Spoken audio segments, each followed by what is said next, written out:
Welcome to the Tenant Podcast. I'm Todd Pearson here in Denver, Colorado, joined by my friend and partner, Wes Brown.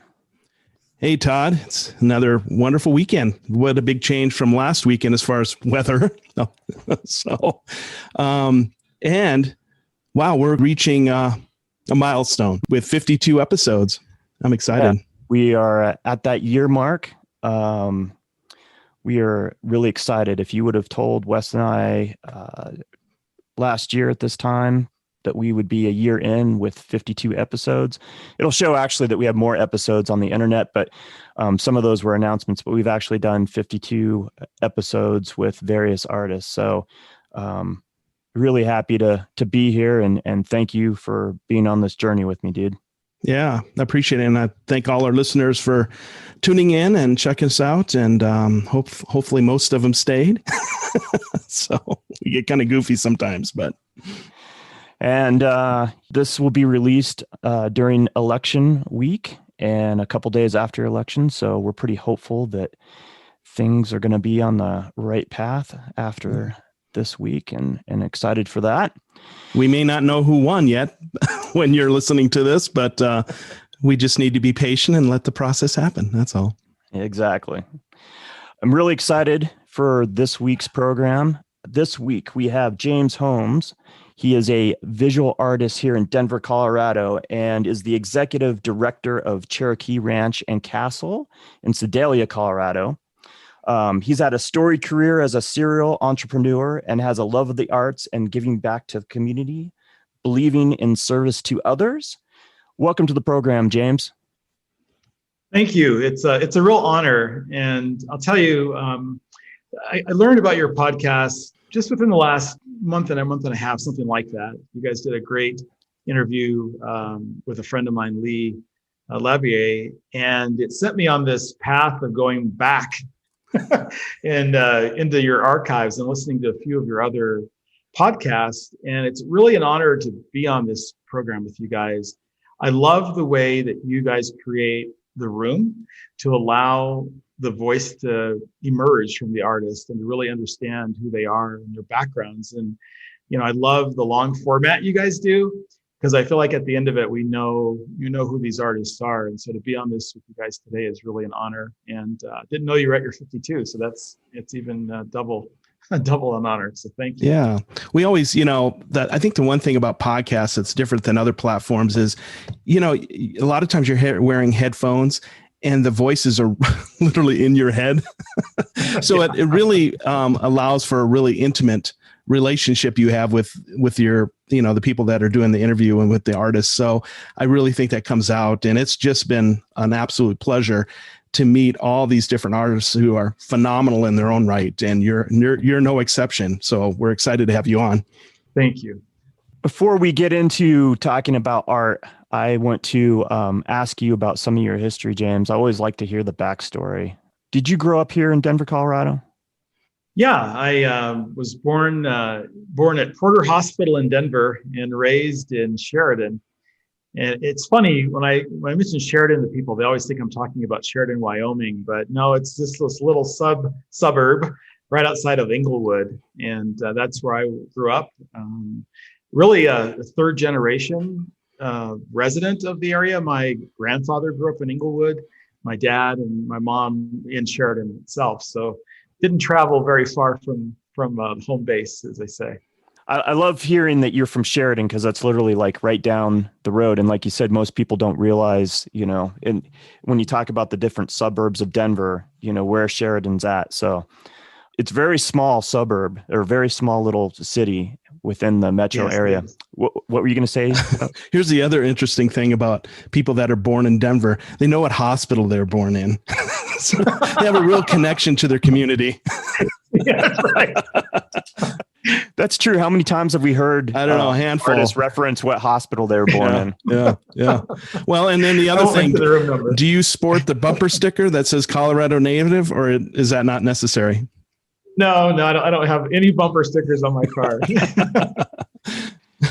I'll tell you a funny story though. So Sheridan or Porter Hospital used to be called Porter Hospital and Sanitarium. And then growing up in Sheridan, we had the Fort Logan military base there, and then the Fort Logan Mental Health Center. So I used to, when I was a kid, like in my junior high school years or whatever, I used to make sure people were really clear and understanding. I was born in the hospital, not the sanitarium. And yes, I went to Fort Logan Elementary School, but not at Fort Logan Mental Health Center. So just to be clear. That's awesome. I love that story. Before we get into the art thing, I want to talk about the business side of things, because you've been a longtime businessman, like I alluded to in the introduction, serial entrepreneur. You have a degree, a business degree? I went to Regis University, and to my wife's frustration, I'm a few short hours short of my degree. I actually, at her prodding about 5 years ago, called up to Regis and said, what would it take for me just to finish this thing out? And she was really excited, thinking I was going to end up going and doing that. And I'm like, at this stage, I don't know if it's really going to matter. And so, but Regis University, a great experience, but just I was really focused on building my entrepreneurial career. And it was hard to think about stopping to kind of finish that out. So I was going and taking classes at night and doing other things. But at the same time, I was pursuing my race car driving. So I was traveling a lot. And so it just made it really difficult to stay the course on that. But yeah, I've got some knowledge from Regis, and I love the Jesuit education that I received, but not the certificate. That's all right. Has that hindered you at all? Because it doesn't seem like it has. No, it really hasn't. I spent the majority of my professional life, starting and running businesses of my own.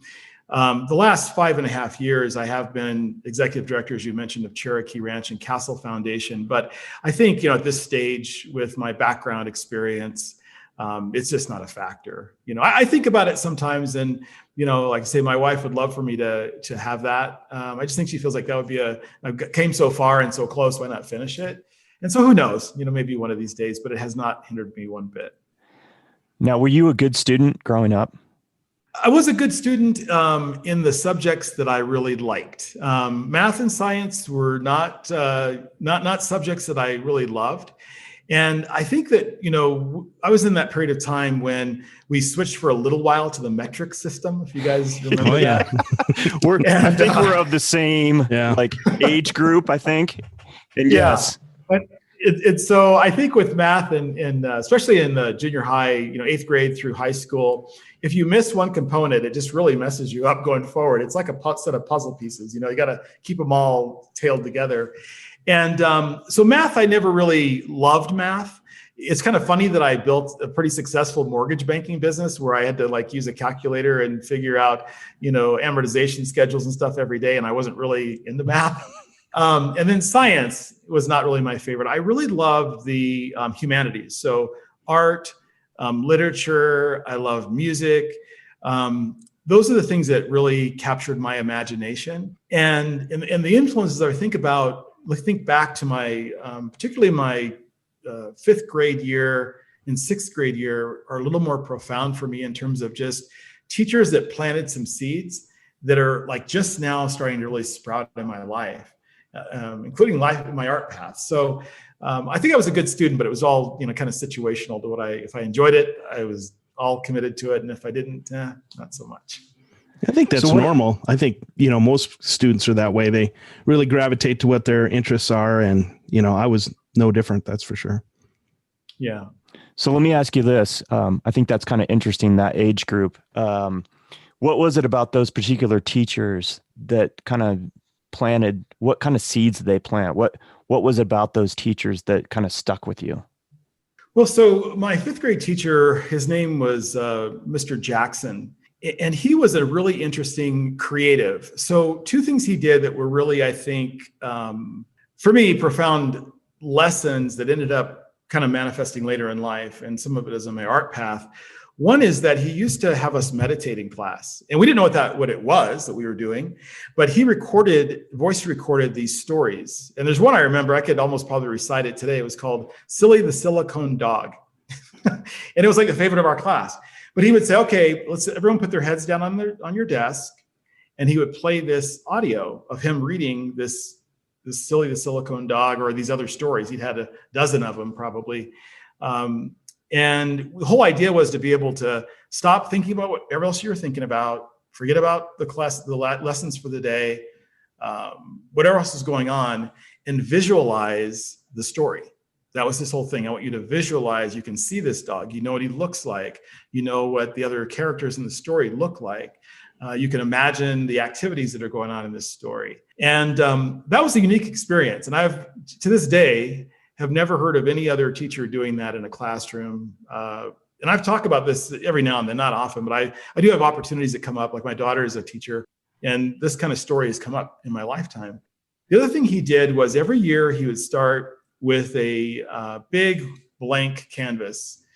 He was a landscape painter. So he'd bring this canvas to the front of the classroom. And during the course of the year, as we were doing our work, he would be doing his painting. So as kids, you're doing your homework or your lessons or whatever it is, and he's at the front of the classroom painting his paintings. And then at the end of by the time Christmas break rolled around, he'd have this, beautiful landscape painting that he had done. And he was pretty talented as I look back on it.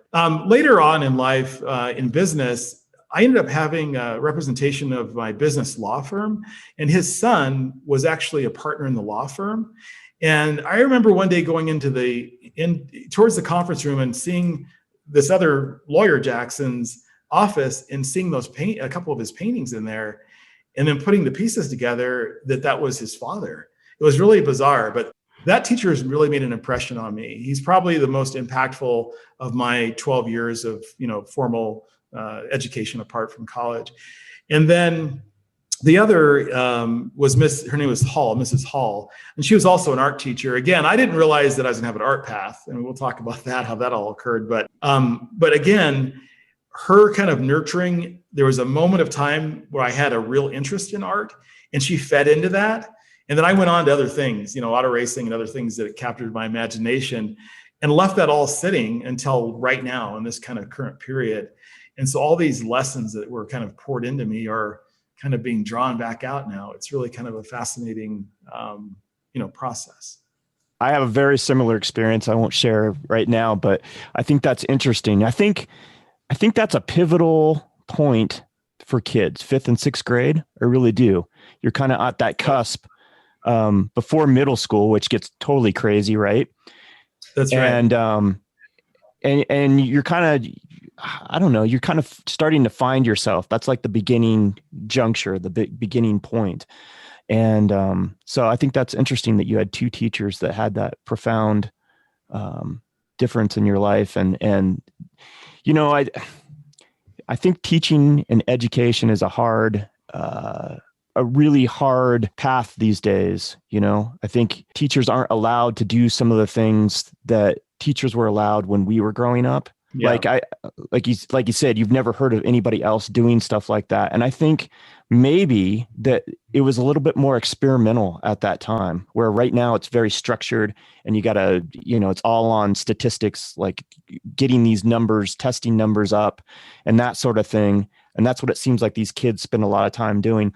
Whereas when we were growing up, there was a lot more emphasis on creativity and thinking outside the box, I think. And that's I think that's something I see that is missing, at least with my experience with my children growing up. I don't think they had that opportunity that we had. Well, art was a vital part of the curriculum when I went through school. I mean, we actually had art class, and I think now it's not anymore. It's not prioritized like it used to be. But creativity and creative thinking, even if someone doesn't pursue an artist path, the things they learn through any kind of creative endeavor can be applied towards problem solving. And in a time like this, with the pandemic that's going on, particularly if someone's leading an organization, creative thinking is vital. Because if you're reactionary right now, it's going to be a hard road for quite a while. But if you can be creative in looking at the problems that are in front of the organization and solve them with your creative mind, I think those are going to be the organizations and companies that end up thriving, at the end of this journey that we're all on together. So I think teaching kids about creativity is really important. And also giving kids exposure to creative expression. I mean, it shows up in adults all the time, desire to pick up an instrument, desire, someone after they've finished their career to maybe take up painting.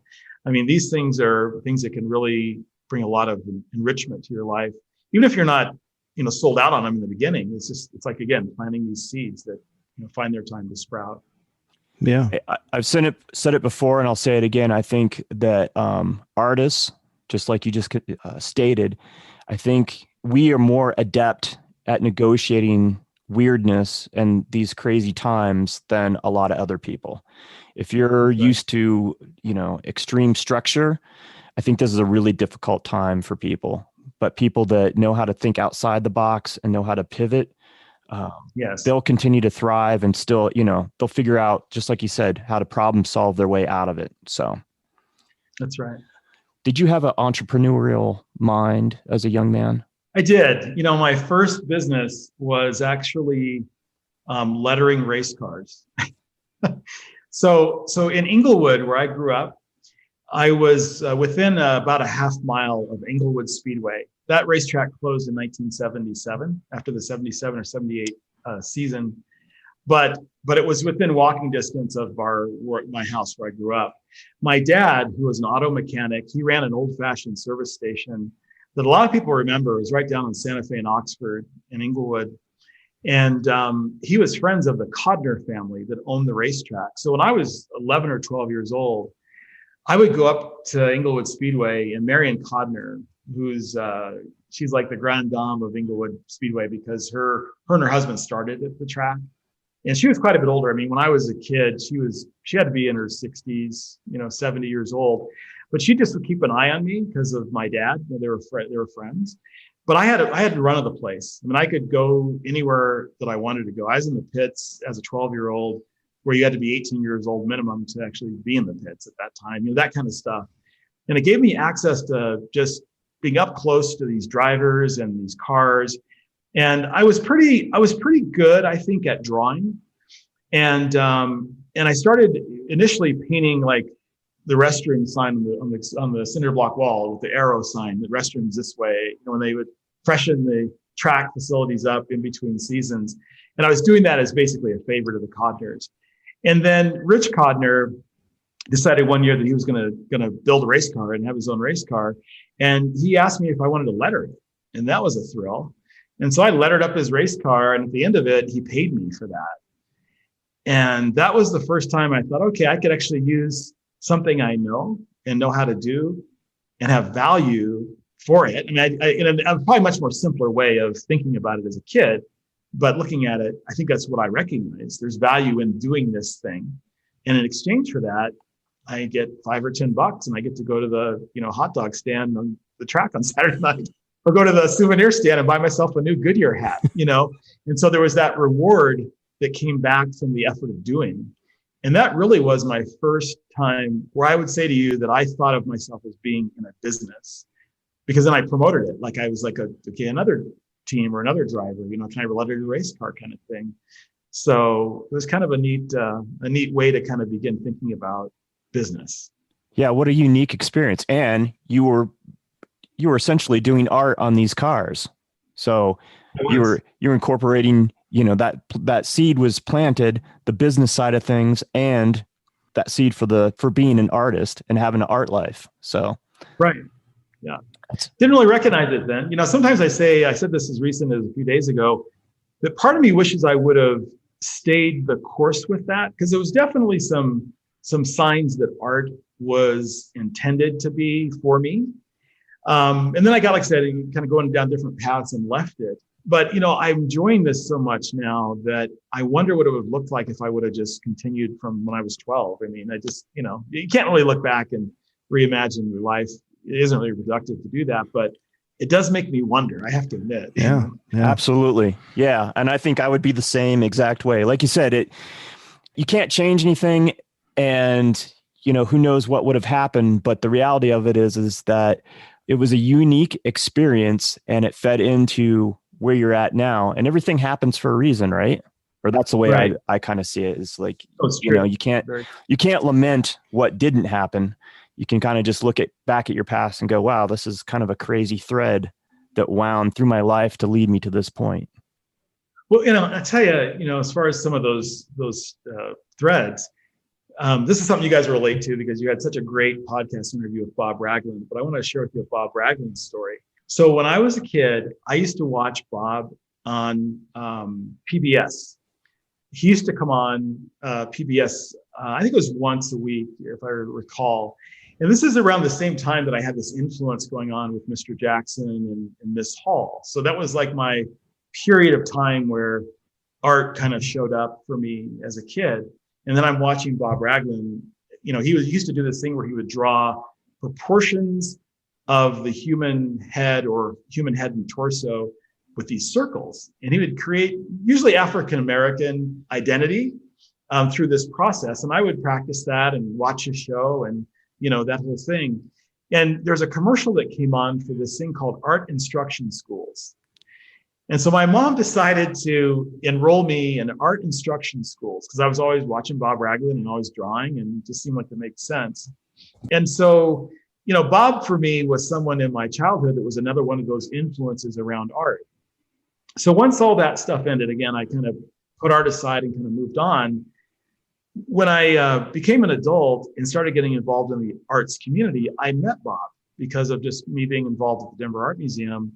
And so he and I became friends, but again, still no art making on my side, but I just remember him and I would tell him, I used to watch you when I was a kid or whatever. And so now, now in my art path now, Bob is an important person that's come back full circle and is now, I would say, an influence and someone that, I love to stop by. I don't do it very as often as I should do it, but stop by and hang out on his front porch and just talk to him about art and business. So here's Bob, who's very much about the business of art, and me from an entrepreneurial background talking to one of those people that were an influence, I guess I'll say, on an art path, so many years ago. It just blows my mind when I think about all those pieces come together. I bet you some great conversations happen on that front porch.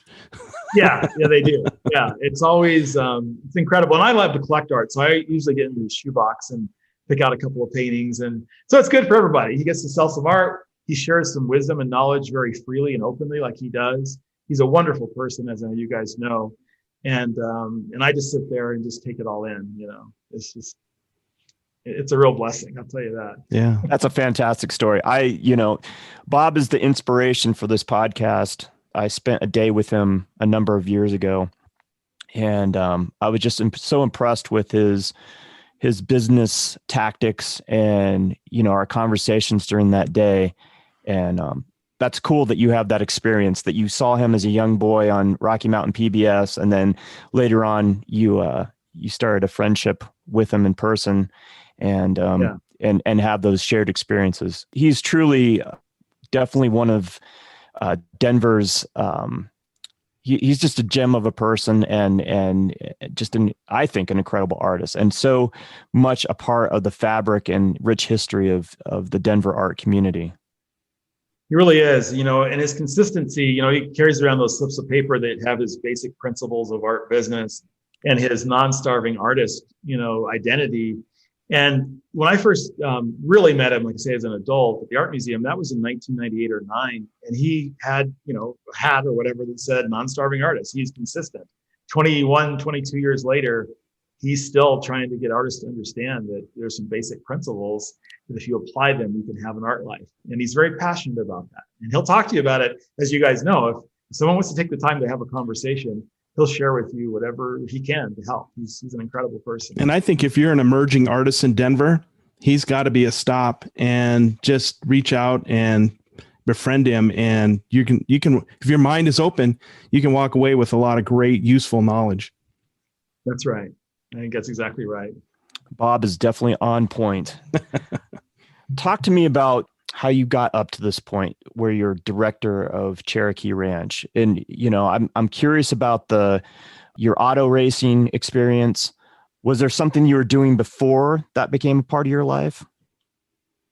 Yeah. One of the things that has been consistent with me is I always seem to be doing two things at one time. I'll explain what I mean by that. So my business background primarily has been in the area of finance. Again, not a math whiz, but finance really was where I built my most of my career. It began when I was 21, 22 in the mortgage banking business. So I brokered mortgages to community banks, and that was the first probably formal business that I ever set up, where I had a law firm create a corporation and actually created a company. And I did that business pretty much through to about 2007. So real estate banking, and also I had a real estate license, a mortgage banking, and I had a real estate license. And I had a small team at Keller Williams, that a couple of agents that worked underneath my entity. And so together we had this real estate company, and then I was primarily focused on the mortgage banking industry. That eventually grew into what they called a net branch of a bigger company called Cherokee Mortgage Company, which is one of the most successful mortgage companies in this part of the country. And so finance is really where most of my primary business background, as far as the foundation. Where the auto racing comes in is, again, thinking about seeds of your youth, being exposed to all those drivers and that experience at Inglewood Speedway. When the track closed in '77, I was still in high school. And so I didn't do anything at all with racing after that, other than be a fan watching it on television. One day I was on my way to visit my parents, and about a block away, there was this guy that had a race car sitting in the driveway of their house. I'd never seen this before. It was someone that moved in the neighborhood. And I was just curious. So I just did a quick U-turn, and I do this kind of stuff sometimes. I did a U-turn, went and knocked on the door. Well, it's this guy named Anthony Martinez. And Anthony Martinez was a race car driver that raced at Inglewood Speedway. And when I was a kid, I used to go to his house and watch him work on his race cars. Again, these are the things that these things circle back around. And so Anthony says to me, why don't you come out to Lakeside Speedway, which is where he was racing at the time. Why don't you come out and, hang out in the pits, and you can help me or whatever. And, that whole thing. And it was like I got bit by the bug again, because, that was in 1987, I think it was. And that next year, over the wintertime, I bought my first race car, pulled together some guys to help me pit crew of the car. And that next season, I was actually racing. And so I'm running my business, and I'm, just doing this thing, it's supposed to be on the weekend, enjoying some racing. Well, we won the first race of that season in our class. And then I thought, okay, well, interesting. Well, maybe we're going to be pretty good at this. And that year we ended up winning, I think, 4 races, and I was rookie of the year, and it was a great experience. But never leaving good enough alone, I started thinking, well, what is the limit? What could I possibly, achieve doing this? And so that next year, Lakeside closed. There was an accident there, a fatal accident, and they closed the racetrack part of Lakeside down. And so the only option was to go to Colorado National Speedway. And so it was an upgrade in class to the late model division. So I bought the best car available, which was that year's champion driver, Rick Corelli, bought his race car from him and went to race at Colorado National Speedway in the late model division. And again, I'm thinking, I wonder if I could ever make it to IndyCar racing. I mean, again, I'm 25 years old, and I don't know what my parents instilled in me that make me think like that. You just put this big lofty goal out there. But I started networking around, and became friends with this gentleman who's now passed. His name is Roger Mitchell.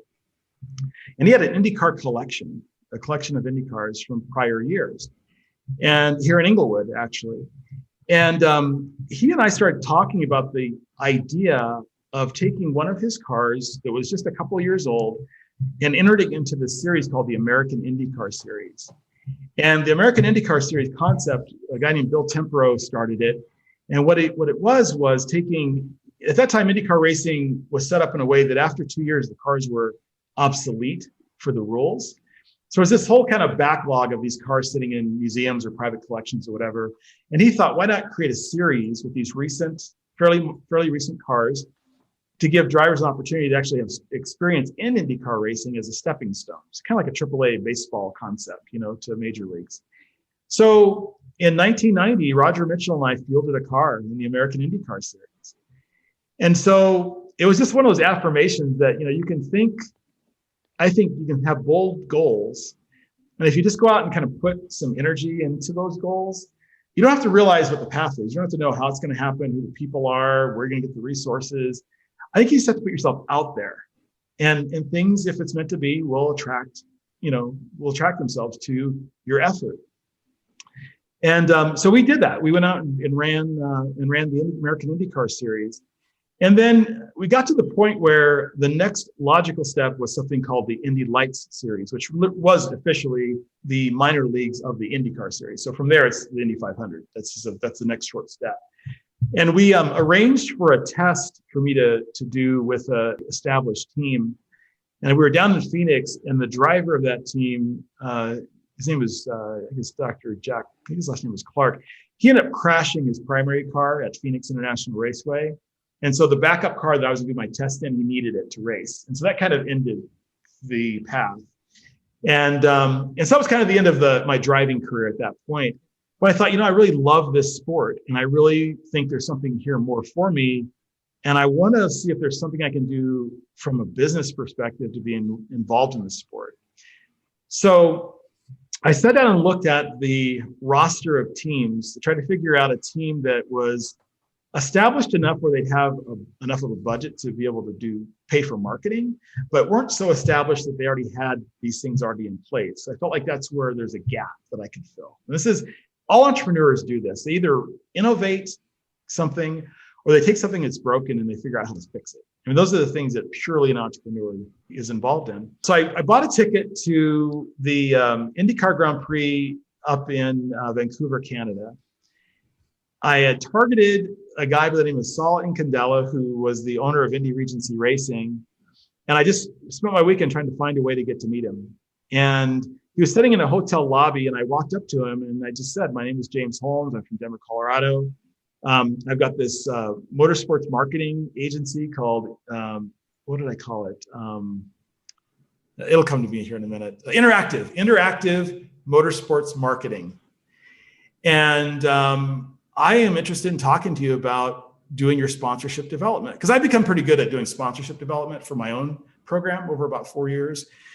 And he and I talked, and we visited, and he went back to Indianapolis, and we had phone conversations, and he ended up engaging me to be his motorsports marketing development person. And where that led was we ended up doing a project with the Andretti family. So Mario Andretti has two sons, Michael and Jeff. Michael has had a stellar career. He was in Formula One for a year. I mean, just incredible path, like really born under a star kind of experience. Jeff Andretti was very much the opposite in terms of he had a lot of hard breaks. So he was a really talented driver, but he'd had a horrible crash at IndyCar, broke his feet, a lot of different challenges. Like Michael's path was very clear and, very bright, and Jeff was always kind of struggling, but just a really sweet person. He was an incredibly kind young man, and, really had the desire to live up to his family name. And you can imagine being a race car driver and your dad's Mario Andretti.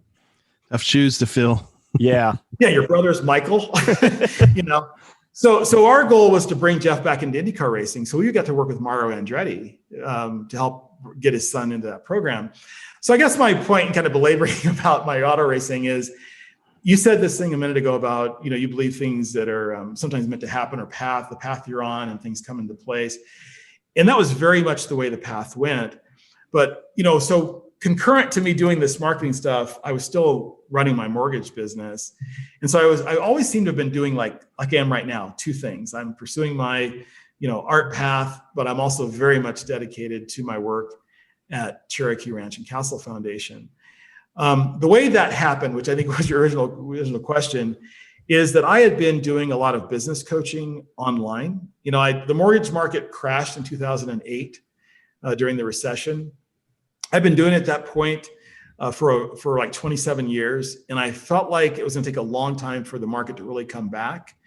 And there's also some things legislatively where they were going to kind of try to separate companies that were involved in both mortgage banking and real estate sales. And so, that was kind of the nexus of my business. And so I decided to just kind of divest from all that. So I got out of the mortgage business.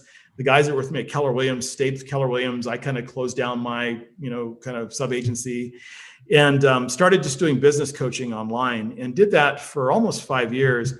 And then I was introduced, I knew about Cherokee Ranch already from another long-winded story, but I was introduced to the idea of coming onto their board of directors in November of 2014. And myself and my predecessor at the time, a friend of mine named Mickey Clark, she and I spent 4 or 5 months talking about Cherokee Ranch and the challenges that were there and the things that she saw as opportunities. And one day I called her on a Thursday and I said, I need for you to be willing to think outside the box in this conversation. And she said, okay. And I said, we've been meeting and talking for about 4 or 5 months about me coming onto your board. And I don't think we're making a lot of progress. I don't think the board was necessarily just wanting to grow another member. They're trying to really consciously think about solving problems.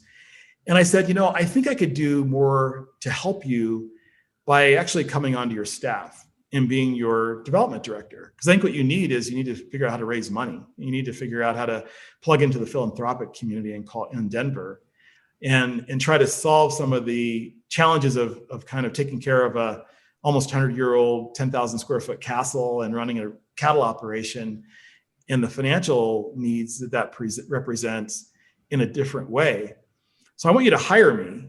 And I said, I haven't worked for anybody since 1982. So for me to say I want to go work for somebody, as an employee, was, I think, a big statement. I told her that. And so she said, well, let me think about it. Let me talk to my board president, which she did over the weekend. And she called me on Tuesday, so just 4 days later, and said, they're going to let me do it and let me bring you on. So I became an employee as the development director.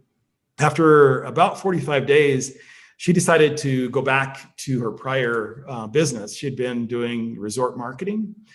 And so I kind of became the interim director, non-officially first, and then officially the interim director. And they did a nationwide search. And then I say God intervened, because what happened was we had a land erosion flood emergency. It was the one wet year we've had in the last 8 years in Colorado.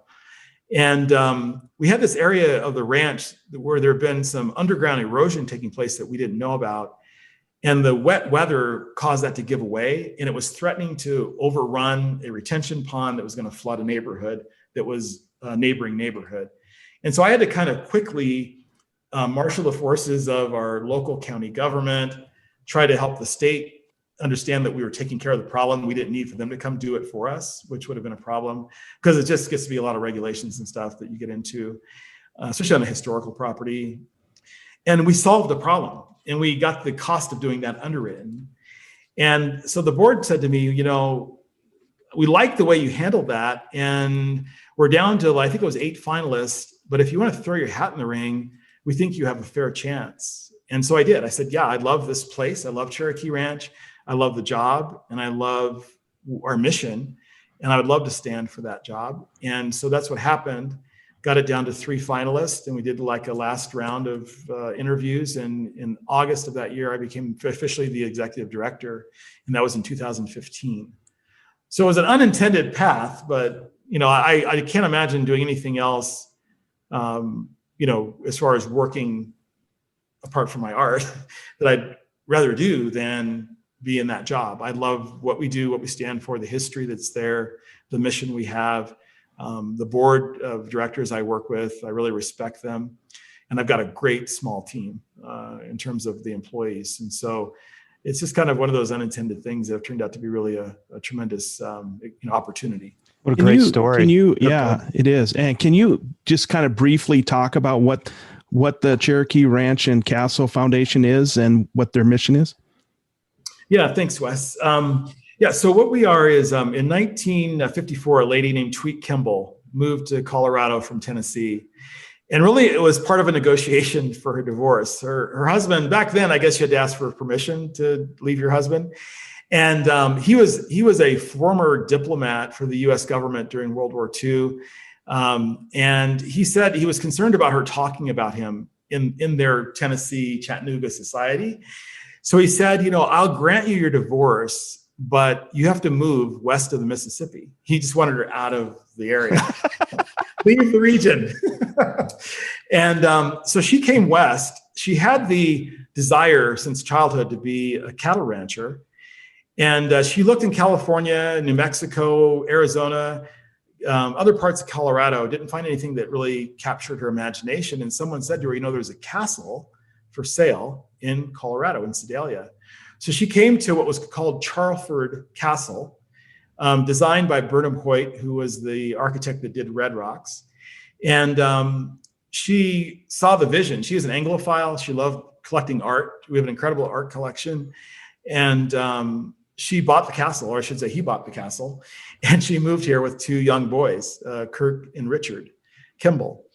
And she lived there for 45 years. She ran Santa Gertrudis cattle that are the first ever registered cattle breed, American cattle breed. They were developed by the King Ranch in the 1940s. And she ran those Santa Gertrudis cattle for 45 years up there. The castle for her was just a house. She didn't think of it as the castle, but it really is a Scottish style castle. And she, had her art collection there, her antiques from her travels, ran her cattle, and just created like this Western lifestyle. And she was really a Southern belle from Tennessee. She had a profound interest in the Native American people, particularly the Cherokee, that were in the area of Tennessee where she grew up. And so she renamed Charleford Castle Cherokee Castle, and then Cherokee Ranch, and established the brand. In 1996, she decided she wanted to put all the assets of the property into a foundation. So she set up a foundation. She pledged all the assets of of her estate into the foundation. She was concerned that in the future, that future leadership may not think the same way she did about preserving the ranch. So she went to Douglas County and persuaded them to establish a conservation easement and then a life estate for her on the ranch, so that she knew that if someone like me came along that wasn't maybe thinking about conservation, or decided we might be able to develop the land or whatever, wild ideas, that it's just not possible because of the county's partnership through the conservation easement. It makes it clear that there's a limited number of things that we can actually do there, which she was brilliant in making that decision. And then she unfortunately had an accident on the ranch, and then went to Swedish Hospital, had a heart attack, and passed away in 1999, January of 99. So she only really got to see the vision for about 2.5 years, like actually play out. But the things that she established as a foundation, the foundation itself, the conservation easement, which was a brilliant idea. And then she created this 3-page covenant of the way she wanted the foundation to be operated. And so through the last 20 years, myself and my predecessors, of which there have been 3, we've all really taken to heart Tweet Kimball's intentions for Cherokee Ranch. And along with our board and our staff, we basically are, basically executing on her vision. And I always say to people, it's amazing to think of someone who's been passed away now 20 years, and you've got this group of people that are like passionately wanting her dream to come true. That's a pretty amazing thing. You think about that. You can be, gone for 20 years, and there are people, as just a regular citizen. She wasn't famous or anything like that at all, but she was so unique, and her story is so unique. The place captivates you, and then you just want to do it for her. Like you want to actually make it be what she envisioned it to be. So we are a tier 3 SCFD organization. And so we do a lot of cultural programming. We do concerts. We have a plein air painting program. We do plays, teas, tours, brunches, tours of the castle. We do a lot of archaeology on the property. There's a lot of Native American artifacts from the Ute Indian tribes that used to hunt on that land. And we also have the cattle operation. We run about 150 head of cattle down there as well. That's a lot. So yeah, there's a lot going on. That's amazing. I think a lot of people don't realize that this place even exists. Probably a lot of our listeners that maybe you've even grown up in the Denver metro area. You don't even realize that this is, just in your backyard here. And so thank you for telling us the history of it and all that it has to offer. Yeah. We used to go to play sports when I was in junior high school and my freshman year. We used to go to the Springs a lot into Castle Rock. We drive down Highway 85, and you can just for a nanosecond see the castle up in the hill. It's just there's one spot where you can spot it for a second. And I remember we were kids, we used to see that thing. We used to sit on the bus and everyone go to the left side of the bus and you'd wait to see if you can spot it. And now I work there. It's kind of Well, that's really cool. And I work for an organization called the Cheeseman Foundation. And it was a woman whose family ranched north of the Black Hills. She was a single woman, never married, never had children. And then when she got old enough, like in her 90s or whatever, 1995, she started a foundation, a 501(c)(3) on civic education and engagement. And so her very similar story, started an endowment. And then the person that John Usera, who started it or helped create it and then became the first president, kind of grew the vision to what it was just a few years ago. And then now it's moved on to the University of South Dakota's now has the foundation. But wow. So it's an interesting, so this is a cool story to hear. So thank you for sharing. It was fun. No, you bet. No, I saw you nodding your head when I was talking a little bit. And that's interesting as to why you were doing that, because you're relating to the similar path. Yeah. It's really interesting. Yeah. So James, have you always been a person that likes challenges? You seem like you're a pretty fearless person. I think I have been. I think I have been. And I think I'm also thinking back to when I was a kid, the way I would approach, I mentioned the Inglewood Speedway story earlier, as a 12-year-old, the way I would just engage with these drivers, these grown men that were racing cars. And like I said, I had no business being in the pits at 12 years old, but I was in the place, I was walking up to them and talking to them. And, when they'd crash, I'd go back there and tell them, I'm sorry, you had a bad break or whatever. So I think I've always been kind of that way, just kind of extremely extrovert probably in some ways, and definitely fearless. I do think that something about my path with the way I was brought up or something has given me that, I guess, confidence to just go out there and, accept the challenges that are out there. I think that's true. So even a person that is a troubleshooter and problem solver and confident, I imagine there's times where you still have self-doubt. Has there ever been a time where you've had that moment of self-doubt? And when you are up against that kind of a roadblock, what do you do to see yourself out of it? Is there any particular tools that you use to go, hey, I can accomplish this, even though things don't look all that rosy right at the moment? I can do this. Yeah, I've had that experience. In 2008, when the mortgage market crashed, and there were all these regulation changes, and it just wasn't going to be the same business. I mentioned that I decided to get out. And then I had to think about, after 26 years, what am I going to do? I've been, because this goes back even to your first question about, whether or not my Regis College experience was a hindrance. So here I am, have been self-employed for 26 years, which as an employer, a lot of times employers don't like to hire people that have been long time self-employed, because they're not really like employees. They think more like owners or operators, And also, I think just the losses, you build something for 26 years and all of a sudden the bottom falls out from it. And now you're trying to figure out how to start over again is definitely a challenge. Married I am still married, I've been married for 21 years. So my wife and I have two daughters, and, so you've got the kids, they're about ready to go to college. And just things were challenged. It was a very challenging time in my life. If I think about my entire adult path, that definitely was the moment.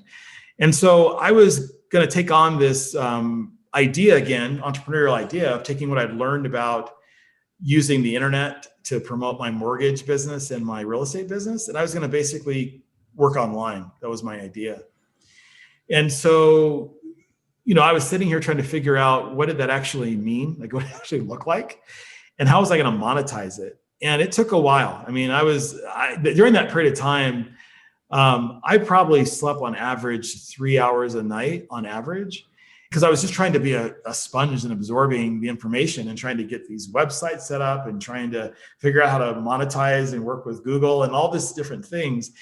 And it really was hard on probably my self-esteem as a business person, because, I started, fortunately, something at such an early age that was a pretty clear path. I mean, the mortgage banking business or the real estate business, there's a lot of different models as to how you get to success in those industries.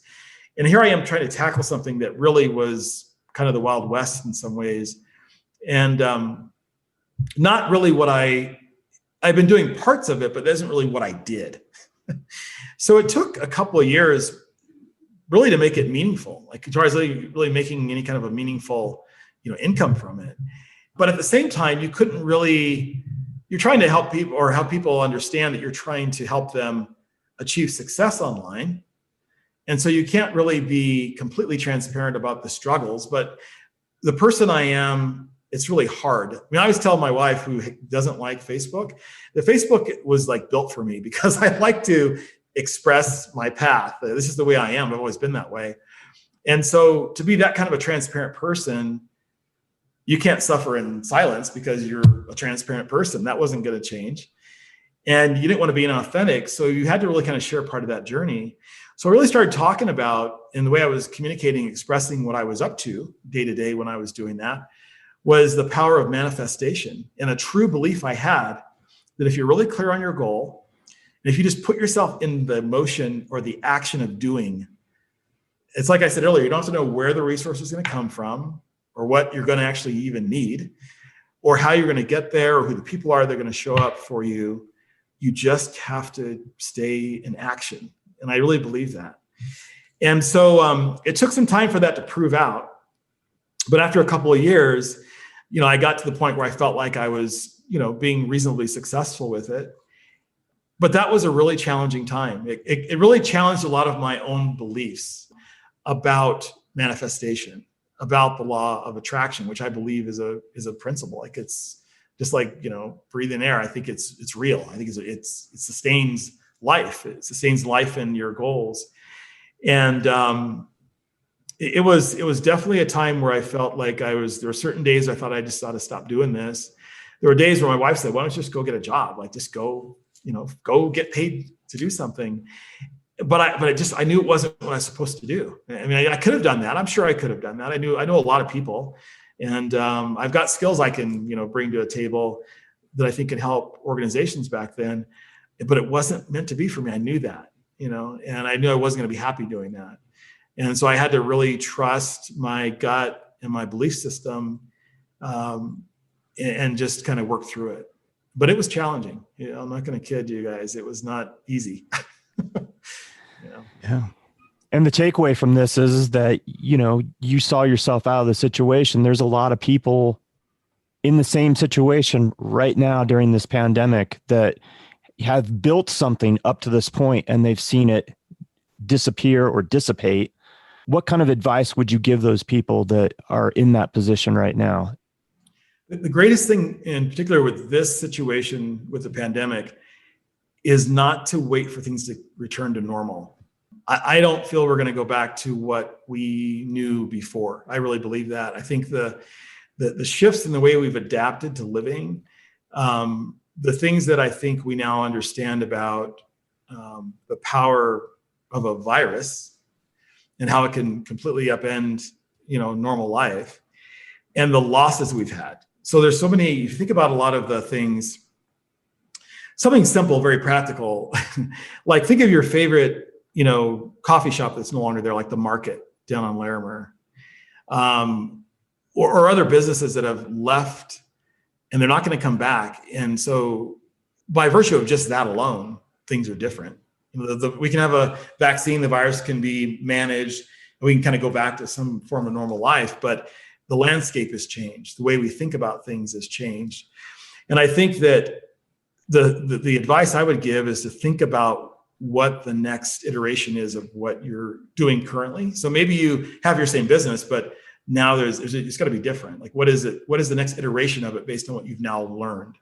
What is the vulnerability that this situation on a personal level has exposed you to in your life? What are the things that you couldn't have imagined or didn't see coming that really are the real pain points right now, that you could address that even when this is past, that you're not vulnerable any longer in that area. For artists, I'd say that, think about controlling your own destiny. So with me, I used to love, and if it opens tomorrow, I'd be there. I used to love being down at the Veterans Arts Council Gallery on First Friday. Absolutely love that experience. But how long is it going to be before we're able to get 4,000 people to come through a door and be packed in that space to sell our art? And so what are the alternatives to doing that? Like, what is the alternative way of sharing your art or selling your art? I think sitting back and just waiting for it to return to normal is a really bad idea. And I think the idea of really figuring out what the shift is, how do you pivot to the new reality? And for some companies and individuals, it's going to be dramatic. Like, some industries are going to change in a way that maybe someone isn't going to really feed them any longer. And some of it's just subtle things. Just subtle the ways you do things. But I do feel as though I plan on 2022. That's what my thought process is. I definitely have a contingency plans like through April. And then if things aren't better by then, what does it look like through September? But really, I'm really spending most of my time planning 2022.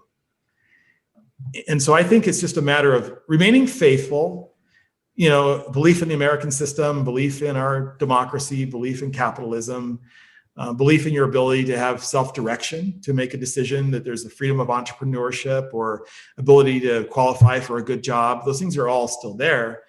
But really recognizing consciously that decisions have to be made so you're in control. You have more control over your outcome as opposed to just waiting for something to happen. And I think that's the biggest thing. And I think it's also a time, since the rug's been kind of pulled from underneath a lot of people, now's the perfect time, if you've been wanting to do something different, to really figure out how to go do it. Because what you've been holding on to and denying yourself, whatever that is, it's been taken away anyway. So why don't you go out and just try to figure out a way to do what you really want to do? And I would encourage people to do that too, to explore that. Yeah. Yeah, I think that's important. I think the couple different things that are really important is you got to have a vision of where you want to be. And so I love the fact that you're planning out till 2022, because I think a lot of times we're kind of short term, 6 months at a time. What am I going to do in 2021? Where you're like, okay, my focus now is on 2022, and then really making a plan how to get there, strategically and tactically. So that's great information and suggestions for people. I love that. I agree. Be proactive. Be proactive. That's really important right now. Yeah. I agree. We're going to pivot to talking about art now. You've given us some phenomenal information. And is this an art podcast? Is it an art podcast? I didn't. We should do an art podcast. That's awesome. Sorry, Tom. No, it's seriously. That was all fantastic information. And I think it's pertinent to whether you're an artist or you're just a business person or somebody that's just trying to negotiate these waters during these weird times. So thank you very much for all your insight. I really appreciate it. Very much so. Thank you. You, even though you have a history that you kind of laid out with us or for us about how this kind of all started, some of that art that was early on in your life, you are a relatively young artist. You've only been doing this for what, 2.5, 3 years? 2.5 years. I began in March of 2018. And I want to hear the story behind how you made this decision to make this jump. So on a perfect Saturday afternoon, I was in Cherry Creek State Park, on a beautiful horseback ride on a quarter horse that I'd been training for. I owned this horse for about a year, and this horse had a trigger that I knew about, but I hadn't figured out yet. And so I was bringing this horse along really slowly in its training. I have quarter horses, and I've had horses for like the last 25 years. And it was just a puzzle, this horse. And one of the other riders at the barn where I had this horse boarded persuaded me to take the horse over to Cherokee State Park for a ride. We were having a great time, and I was really impressed with how well this horse was doing. And we did this big loop in the park, and we're coming back onto the trail we came in from. And I noticed the horse's energy picked up. I mean, just I could feel in her body, she's a mare, that her level of action was increased when we stepped onto that trail. And I quickly figured out that what that meant was that she was really excited about going back home. If you're familiar with horses, there are some horses that are what they call barn sour. They like to be home. And probably the most practical experience most people have with a barn sour horse is if you've ever gone out on a trail ride where you go out and rent a horse for an hour. If you talk to enough people that have done those trail rides, sometimes you'll hear stories about people that were taken back to the barn. Everything was great and pleasant, but when you turned around to head back, all of a sudden they're on a wild, crazy cowboy ride. Well, some horses are that way. They love to be home. And I didn't realize this about this particular horse, but I know that now. But anyway, we started heading back home. Nothing out of control. I was able to keep her settled, and we were riding back. And we came to this tunnel. It's a concrete tunnel that you have to go through to go under Peoria to get on the other side of Peoria to go to the barn we were at. So one of those kind of underpasses. So we're approaching this underpass, and a guy comes walking through there with 3 dogs. And the way that the trail, for everyone out there that is ever on a trail, I want to have a public service announcement. The hierarchy is horses, bicyclists, runners, walkers. That's the hierarchy. So if you're walking on a trail, you're low on the pole. And if you see someone running, you should yield to them. If you see someone on a bike, the runner should yield to the bicyclist. Everybody should yield to the horseback rider, because you've got a thinking animal and a human being and a lot of potential for spooking and all kinds of things. Well, this guy didn't know that apparently, because he kept walking on down the trail. So I decided to step my horse off the trail, let him pass. And she blew a gasket. She dropped her right shoulder, spun to the right, and bucked like all in one motion. And as I was coming off of her, because she caught me completely off guard, she kneed me in the back of the head. Now, I didn't know that at the moment, but all I knew is I was on the ground. And she took off. I did see that. The friend that was with me rode up to me and said, "Are you okay?" And I said, "Yeah, I'm fine, but I'm concerned because Missy went through the tunnel." Missy is the horse. And I was afraid she went up onto Peoria and caused an auto accident, because Peoria is a very busy 4-lane, roadway. And there are a lot of people walking on the sidewalks too, And so I was concerned about that. So I said, "Go get her, or go try to catch her." And the guy who had the dogs, I'll never forget this. It's one of these disappointing moments of humanity. He walks up to me with my cell phone, and he says to me, "I'm going to set this right here next to you in case you need it." And he left. So I'm in the middle of nowhere. He just saw me get thrown off of this horse. I'm laying flat on my back, and he brings my cell phone to me and just keeps going. So I kind of gathered myself together, dusted myself off, grabbed my phone and my hat, and I started walking back to the barn. And I had to walk about maybe an eighth of a mile away from where the barn was. So with every step, maybe a half mile, every step, or a quarter mile, every step I take, I feel a little less good. I mean, like I felt like something was not quite right. And I get back to the barn, and they'd gotten the horse, and I saw the horse go into the barn. Someone had a hold of her and took her in, so I knew she was okay. And I said to the people that were beginning to gather, because on a Saturday, there's a lot of people down there, I said, "I'm going to go ahead and go get checked out, just to make sure everything was okay." And the owner of the facility said, "That sounds like a good idea." And he turned around to talk to somebody, and he says to me when he turned back around, I was gone already. He didn't realize I'd been up and go. Like, he thought, you should take someone with you, have someone drive you or whatever. I just got in my truck and took off.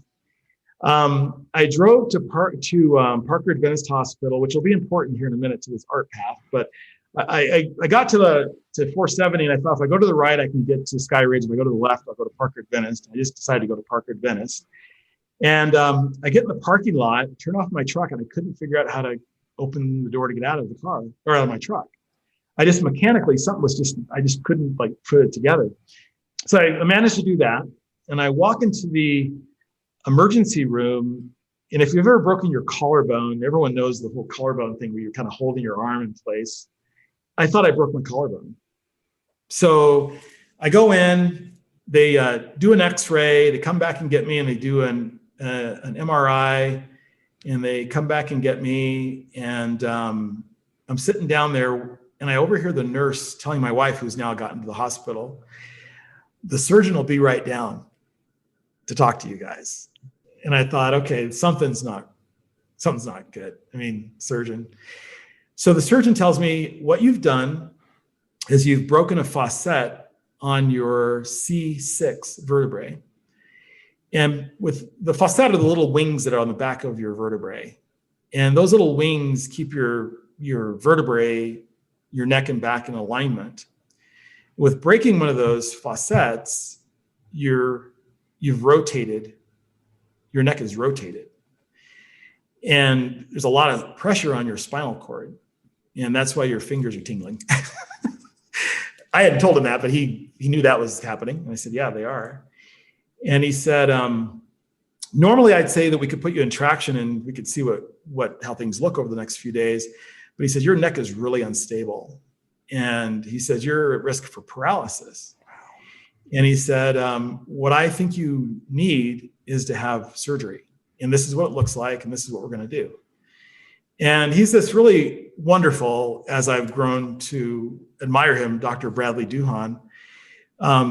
He has a wonderful way of explaining things that just builds so much trust. He said to me, you can go ahead and I'll get you stable and put you in a neck brace and give you some instructions on what not to do.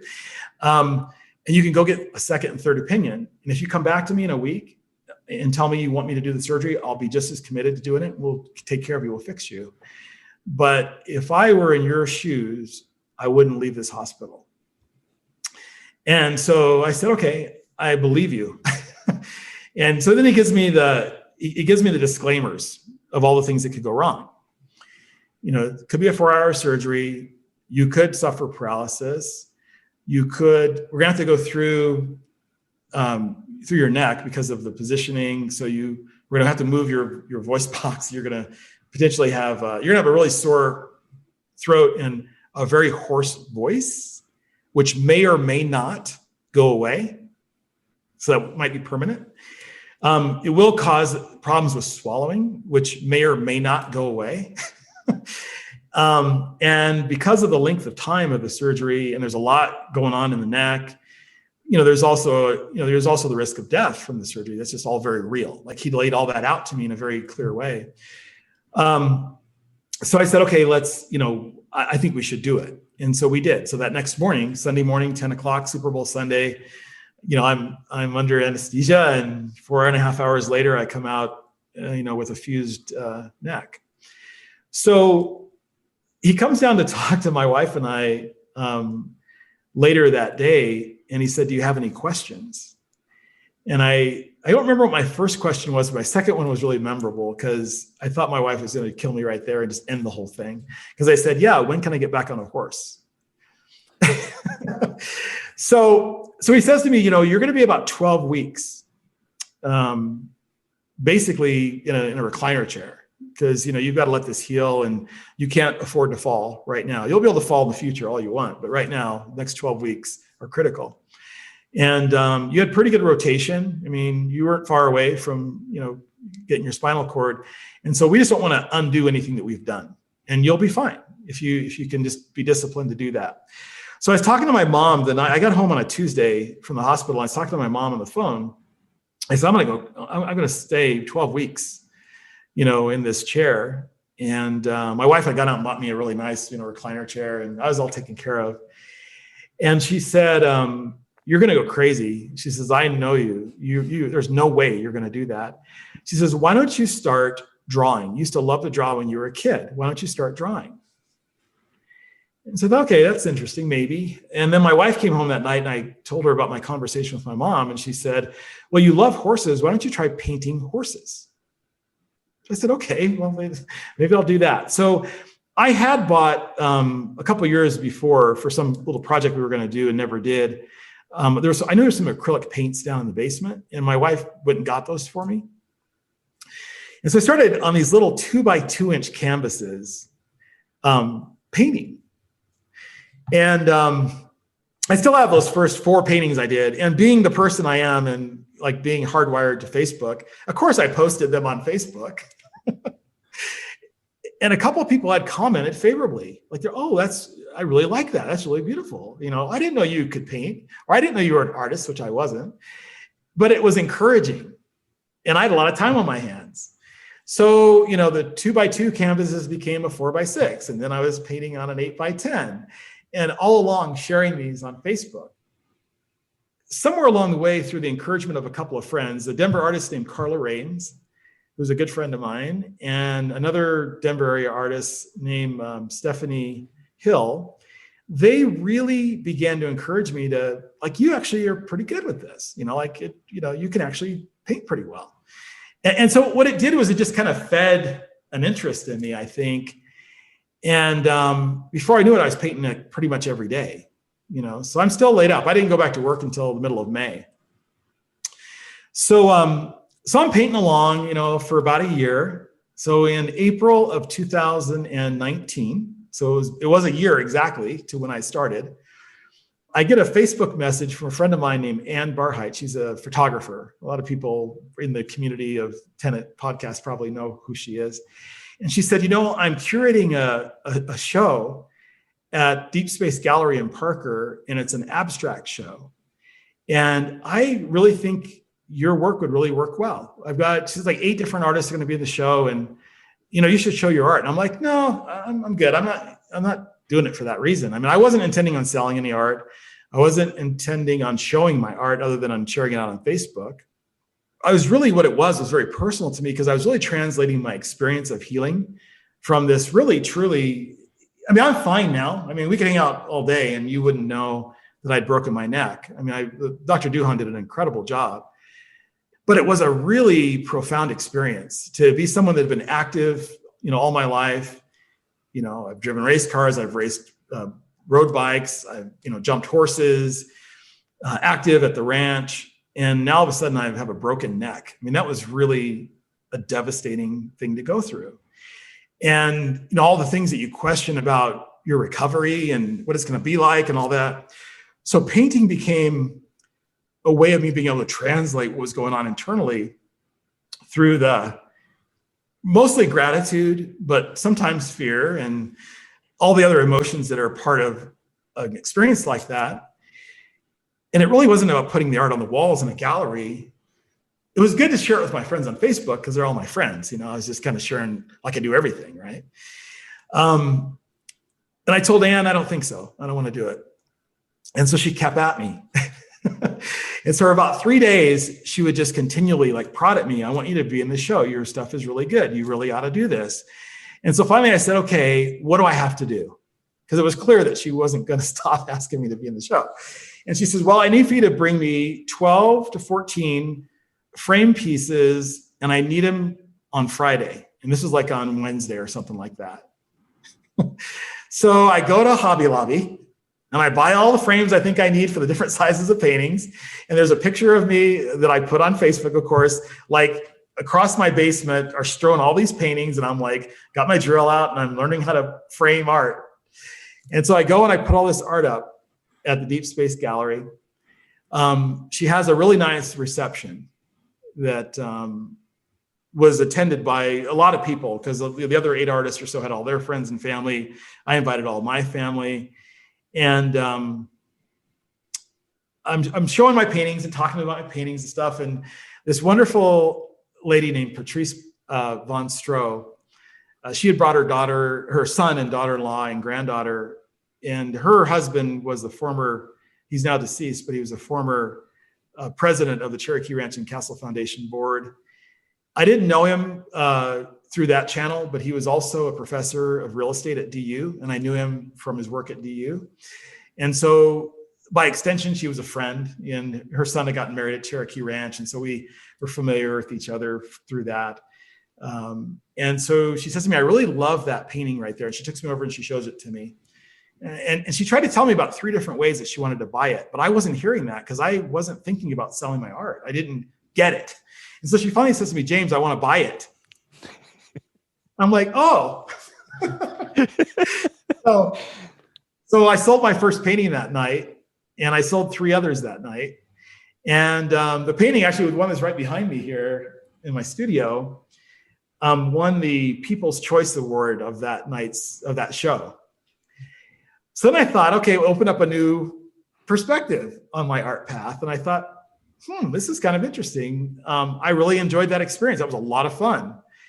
I remember I was down at the Clifford Still Museum to attend Tony Ortega workshop, and Denver plein air artist Lorenzo Chavez was down there, and he and I were talking, and he said to me, I didn't realize you were an artist. He asked me if I was an artist, and I didn't know how to answer that question because I didn't think I was an artist. I was making art, but I didn't really think of myself. I signed that title was meant for certain people that were, artist, and I wasn't an artist. I was just trying to heal from a broken neck. And that was another one of those kind of moments for me that challenged my way of thinking about what I was doing. Could I really call myself an artist? What does that mean? What's the qualifications? Who gets to decide? And through that first show, I was introduced to the people at the Veterans Arts Council through an artist named Angel Espino Arte. From that point, the first show I did at the Veterans Arts Council, I showed there every month until the pandemic. So for another year, maybe 14 months, I was showing every single month contiguously at the VAC. So that's how it happened. It was totally, meant to be just to heal me over a few weeks.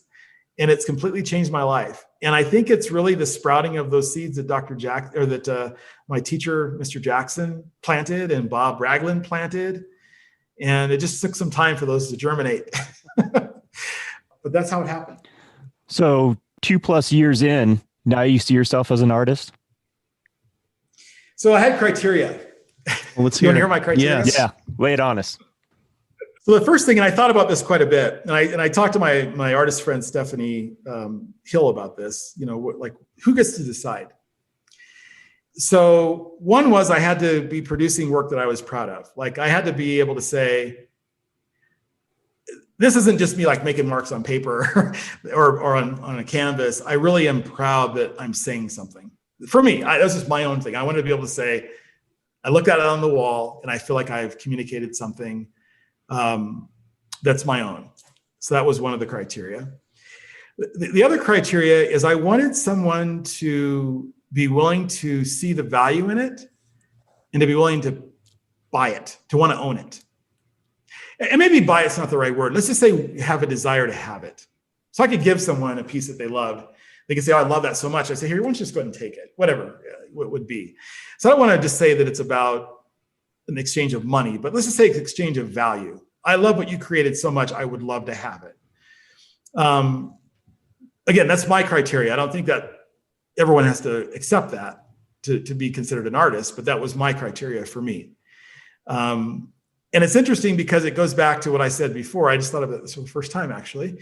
When I was lettering race cars, that aha moment when someone was willing to pay me for painting that race car, I guess that entrepreneurial side of me was ignited. And so now I'm relating that back to saying that one of my criteria is someone's willing to pay for it.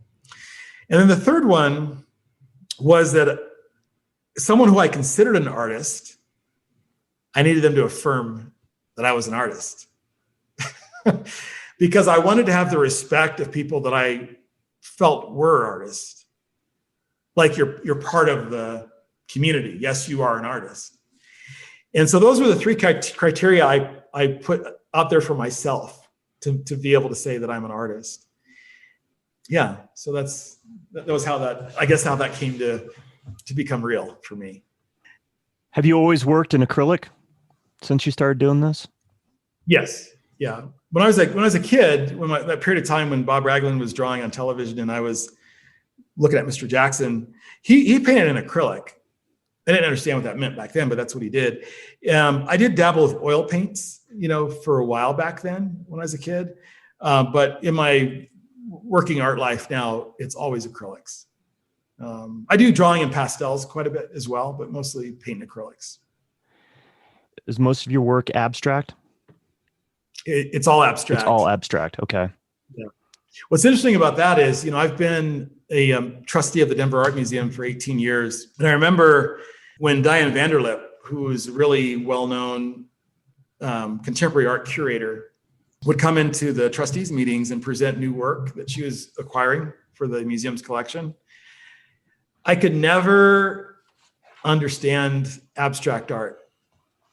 And so she would be there and she would have a slide, and it would be like this white canvas, and there was like these 2 red dots on there, and she'd be like creating all this like broad descriptive language around this white canvas with 2 red dots on it. And I was someone that really appreciated traditional, like even like British painting. I love horses, so British hunt scenes, like, things that I could look at and say, oh, that's a beautiful landscape, which I appreciate that art. I love that art. And I could never understand conceptual art or abstract art. I just was like, I don't get it. I don't understand how you can look at this and say this is the artist explaining their, passage through their midlife or whatever, was the explanation.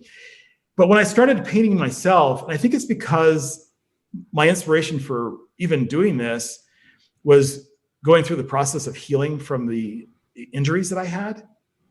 So it was really expressive around emotion. I say that I paint from the inside out.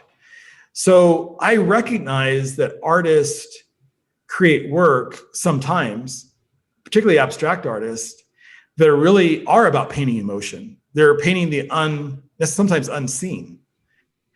They're painting feeling. They're painting experiences. They're painting impressions of an encounter, that they may have had. And so when I started painting, that really was all I wanted to do.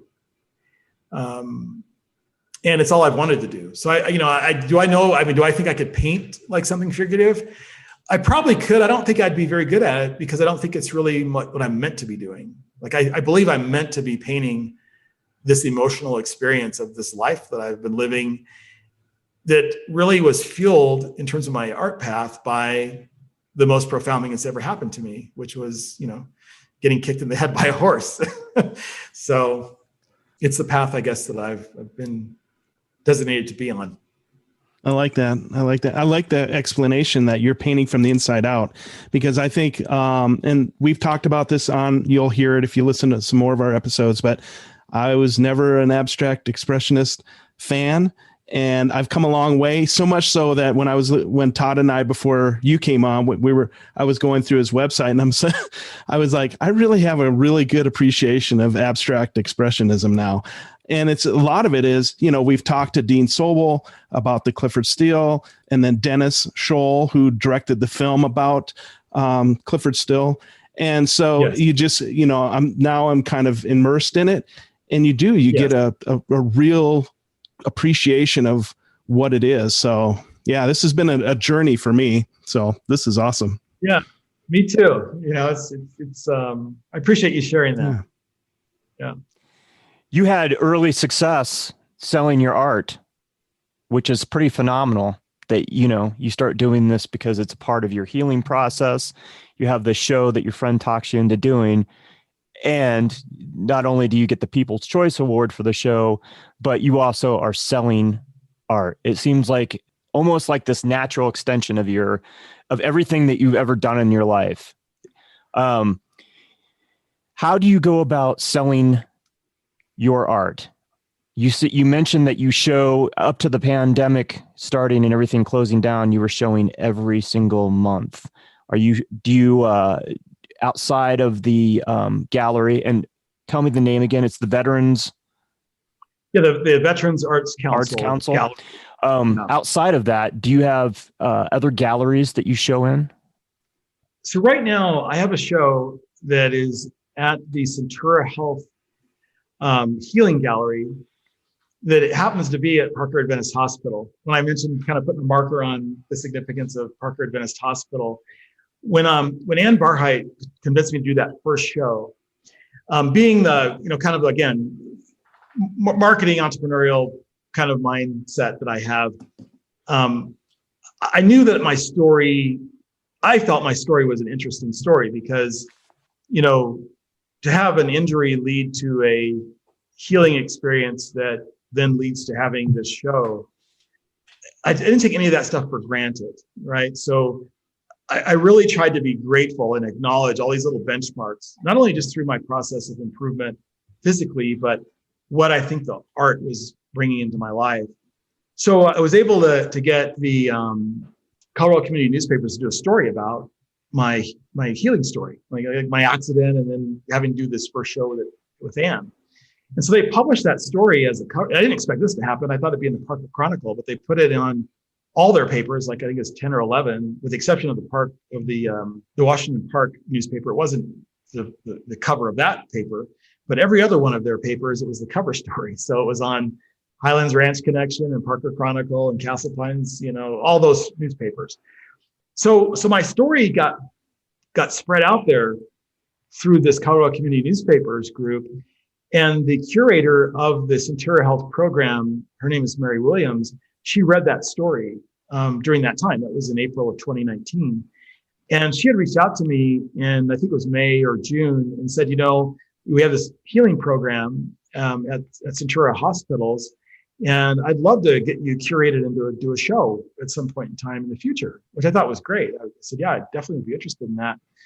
Well, she reached out to me, I think it was in November, December of 2019, and said, I have an opening coming up for the Parker Adventist Hospital.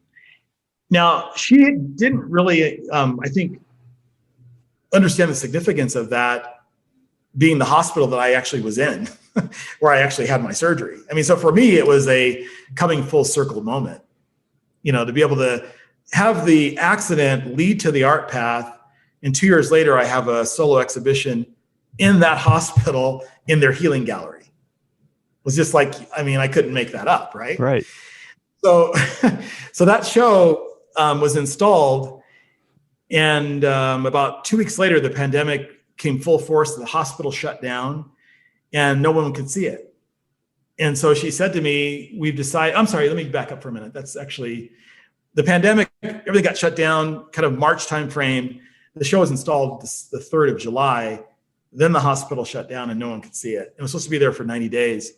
So she said to me that because the hospital shut down, we're just going to leave it there until the end of the year. So the show still is up. It's up through the 31st of December. And the idea was that hopefully things will loosen up and we'll be able to get people in there to see your show and, maybe even do a reception by the time it's over, which we're still hoping for. And you can go see it now. It is open. But anyway, that's one place where I'm, basically using that as a platform to tell stories about my art through my social media, which then has led to sales of my art. My number one channel, other than the Veterans Arts Council, for selling my art has been my Facebook page. And so what I've done and do from the beginning of Facebook is I just like to tell my story. I don't know what it is. And like I said, my wife looks at me, her name is Wendy, and she is just the complete opposite and doesn't understand why I enjoy sharing what I'm doing every day, but I just do. I can't even give you guys a good explanation for it. But I've had paintings that I've actually done videos of myself painting or doing what I call meeting the painting in the morning, which is a practice I started in the very beginning, which is I would usually paint late at night. And then when I was finished painting, I just would turn off the lights and just go to bed. And then in the morning with my cup of coffee, I'd come back downstairs and I would look at it and try to figure out what was the inspiration for this painting, or why did I decide to choose this color palette, or, what was it that I've created here? And I called it Meeting the Painting in the Morning. So I started doing videos called Meeting the Painting in the Morning. And I'd post those on my social media. Well, I had someone reach out to me and say, I just saw your video and I love that painting and I want to buy it. And, 3 days later, it's being shipped off to Detroit, Michigan, And so social media has been the channel for me. Now, in December, I did move into a formal studio. I'm in the Art District in Santa Fe at the Artist on Santa Fe Gallery Studios that are on the second floor down here, because I wanted to be part of the community. I love the energy down here. And so I do have open by appointment studio tours. I'd love to have people come down and, see the studio. The way that it's set up, I have work that's hung to where you can actually see it kind of in a gallery setting, more or less. And so I've utilized that, but that really is a leveraging point from my social media activity. So that's where most of it's done. I was invited to exhibit a painting at Dart Gallery. Mark Brazuel, who's another Denver artist, invited me to this invitational show. And again, I always use those as points to be able to build my social media story back to that event that then has led to other paintings being sold from here. And I just shipped off a 60 by 48 painting to Tennessee just Monday. It was received yesterday.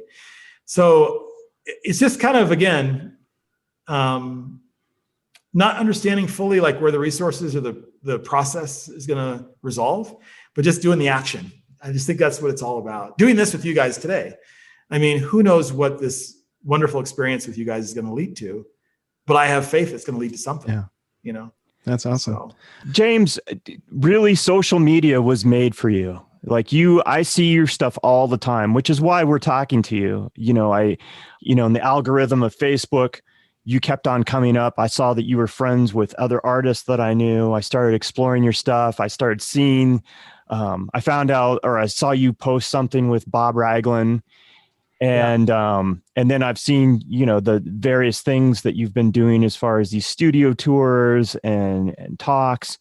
And I thought, well, I definitely want to get James on at some point and talk with him, and you were open to it. What other platform do you utilize as far as social media is concerned outside of Facebook?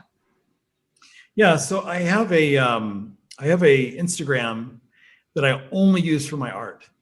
So with my Instagram, I'm not on Instagram other than for art.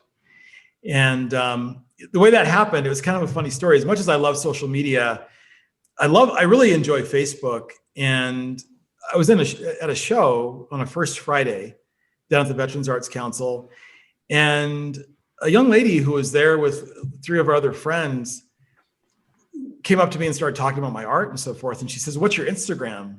I said, "Well, I have an Instagram account, but I don't use it." She's like, "What do you mean you don't use it?" And I said, she said, "You're an artist. You have to use Instagram." So she goes, "Go over there and stand next to your painting." So I follow instructions. So I went and stood next to my painting. She took my phone, took the picture, went to my Instagram app, uploaded it, wrote something, showed me how to do and all this stuff. And then she says, "Now push post," or the check mark at the upper right-hand corner. And that was my first Instagram post. Wow. It wasn't even me. It was someone making me do it. But I quickly realized that, it's the perfect place to curate photographs that can really tell the art story quite differently from Facebook. Because Facebook's really I think it's more about a conversation, right? So you post something on Facebook and people are a lot more give and take comments, and you respond to them and you have more of a dialogue going on. What I found Instagram to be is really more about just the image. People do comment, but I rarely read the comments. I mean, I read them if they're sent to me or on my posts, but I really don't get engaged in conversations on Instagram. It's really more of a visual experience. So I decided to use Instagram only for my art, so I didn't confuse the audience, so to speak. And it's a powerful place for me to do that. I've just recently begun using their ITV or Instagram TV to do longer form videos on there. I also have a Twitter account that I basically just use to auto feed from my Instagram. So I am on Twitter, but only leveraging Instagram to post onto my Twitter account. That's an area that I might try to put some time into as far as involving there. I did just launch a YouTube channel just about a week ago.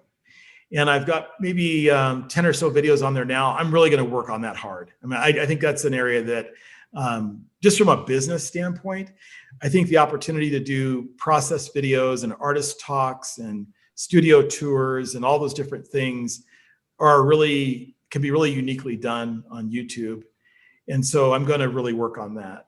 And so my Facebook personal page and my Facebook studio page are my primary social media tools, Instagram, and then I'm going to really start exploring going deeper with YouTube. Yeah. So, and I have a TikTok too. I have a little nephew who's 12 years old. He made me get on TikTok. So I have art videos on TikTok. Oh, awesome. I'm going to check that out. I don't know if you've been listening lately or I've been delving in research only, TikTok. Right. So yeah, it's been a lot of fun. Well, all my TikTok videos for my art are hyper videos. Oh, okay. So they make art really fast. Yeah. And with really cool music. That's cool. I'm going to check it out. I'm excited now. All those things are at James Holmes Studio, all the same. Cool. You're really savvy with the social media. And it sounds like this pandemic, even though some things have changed for you, it hasn't slowed you down as far as selling art and doing the things that you do. You've just pivoted and keep making stuff happen. I have been able to. I feel very, fortunate for that. And yeah, I've sold art pretty much every month. Like I said, the painting I just shipped to Tennessee was a large painting. I mean, 60 by 48. It's a big painting to ship off somewhere. I guess my point in bringing that up is that it's not just shifting from the expectation of selling, my larger, more expensive pieces. I've been able to do that during the pandemic. And so yeah, just making the shift and the pivot. And I've bought a lot of art too, because I really feel it's important. I have this blessed position to have a full-time career, and job with Cherokee Ranch. And so I want to support other artists that are actually making their living with their art. And so I've purchased art pretty much every month from other artists just to try to be supportive. And I love collecting art, but also giving them a bump and being able to have them sustain their practices through this challenging time. I saw that you just recently posted on Facebook that you had acquired a Tony Ortega piece, and you'd mentioned him earlier in the podcast about taking a workshop there at the Clifford Still Museum. Yes. Yeah. Let's talk about influence a little bit. There's a few pieces at least 2 or 3 pieces that I've seen on your website that definitely look like you've been influenced by Clifford Still, who both Wes and I have an appreciation of, and I think a lot of other artists. How important is historical reference? And do you pay homage to the artists that came before you in addition to, your friends that encourage you, working artists today? I do. When I first got involved at the Denver Art Museum, I've been a trustee for 18 years, but I've been around there since 1997, 98. I served on a marketing committee there, became a trustee in 2002. So I had a few years just kind of working on a committee level there before being a trustee. So I've been around and supporting art and looking at art for a really long time, for all those years. And so I had a baseline appreciation for and passion for art. But again, like I said to you before, I just didn't make the connection with contemporary, abstract art and that type of thing. When I got about a year into this experience, a year and a half into this experience, I had gone over to visit with a friend of mine who is an art advisor. Her name is Colleen Fanning. And I knew Colleen because I was on the 1% for the Arts Committee through the City and County of Denver back in like 2000, 1999, 2000, 2001. And she worked for the city at that time. So in Denver, we have this 1% for the art. Whenever a major project is done that involves city funding, 1% of the construction budget has to go towards the acquisition of public art. And so that's why we end up with these beautiful pieces of art in the convention center and, the art at the DCPA and the airport. All those programs have been funded and underpinned by the Denver's art program. And Colleen worked in that area. So I wanted to get some advice. And so I went in just to visit with her. She's an art advisor now. That's what she does, has a very successful practice doing that. And she said something to me that I don't think to her it was a big thing. I think she was just giving me good advice. But to me, it was a really eye-opening thing. And she said to me, you really need to take the time to understand whose shoulders you're standing on. And I thought, that is really wise, because there's definitely with art, particularly around the post-war art movement where contemporary art really, blossomed. You think about, Jackson Pollock and what happened in New York in the 1980s. There's definitely a path, these things didn't just happen as individual movements. That they were all influenced by their predecessors.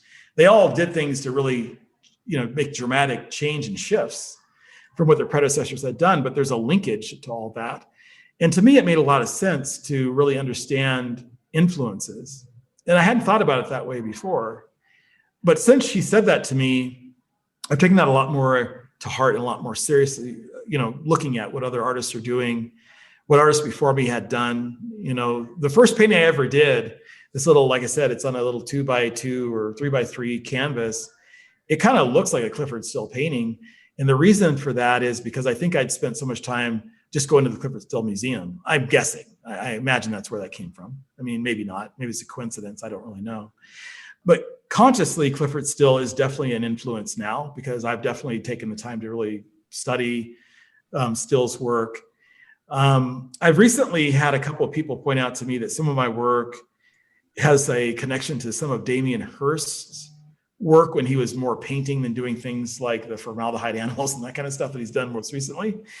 But he has a butterfly series of butterfly paintings that are very much like a painting I have called The Butterfly Effect. And I never saw the painting before, so it isn't that I does a knockoff of Damien Hirst, but I do recognize that these things pop up, and I just wonder how much is kind of embedded in your memory of things you've seen and things you've read that kind of come out when you start creating work. Gerhard Richter, because I love doing pull painting with the palette knives, he's someone that I really, really admire. I think Gerhard Richter's work is just stunning work, and he's definitely a conscious influence in what I do. So, I know you do a lot of these tours, and you explore things with other artists all the time, which is really, really fantastic. What have you seen in the last few months that you thought was really inspiring?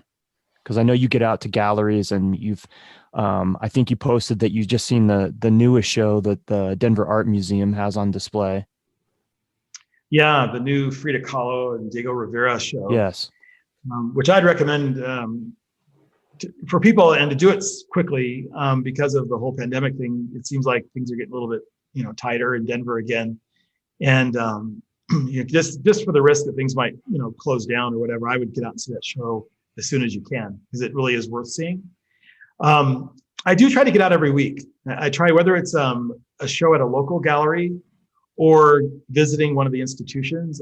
I think it's important for me, just in my process, to be inspired by just recognizing the path of other artists. So whether they're local artists that are contemporary working today, or I just saw the Rauschenberg show that's over at the Museum of Outdoor Arts, which is another great show.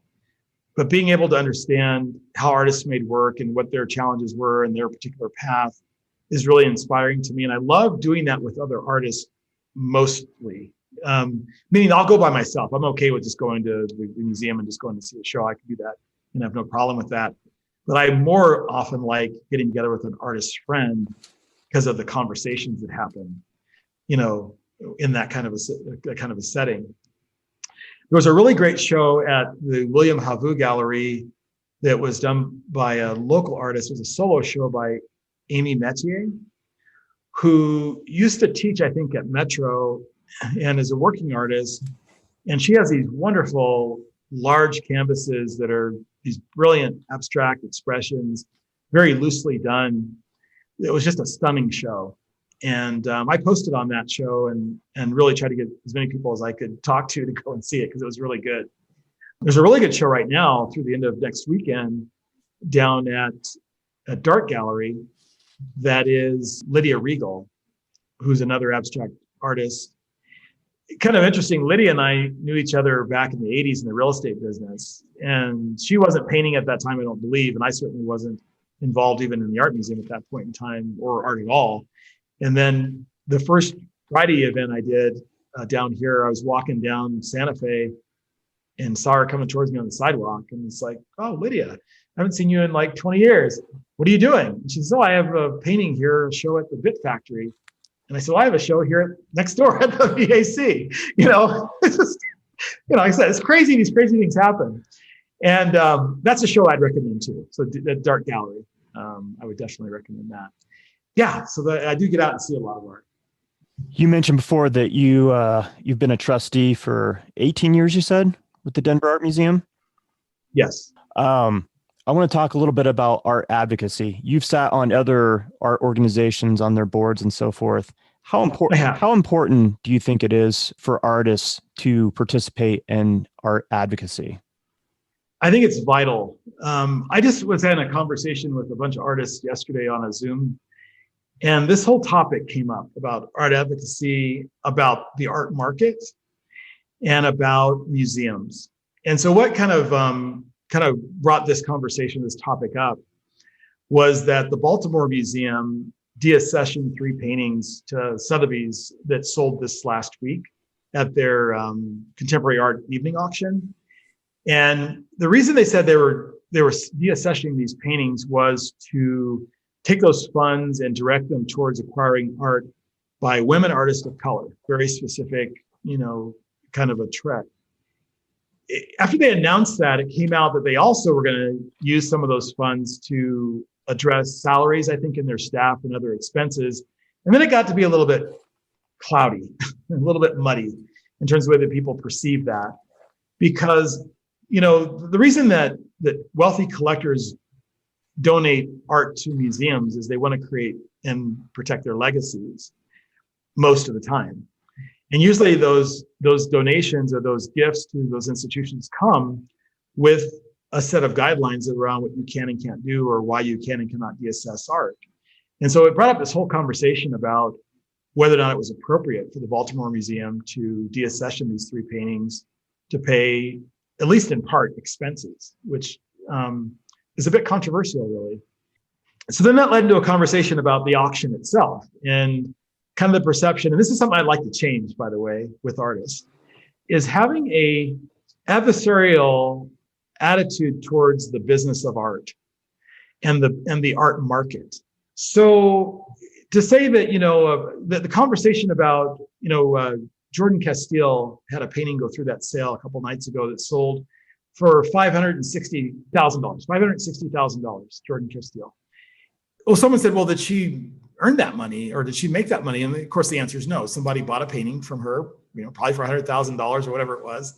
And, there's a commodity market right now in contemporary art, and they flipped that painting and made a big profit. And so then the thought there was, well, then how horrible that is for the artist, that the artist didn't get to make anything on that profit.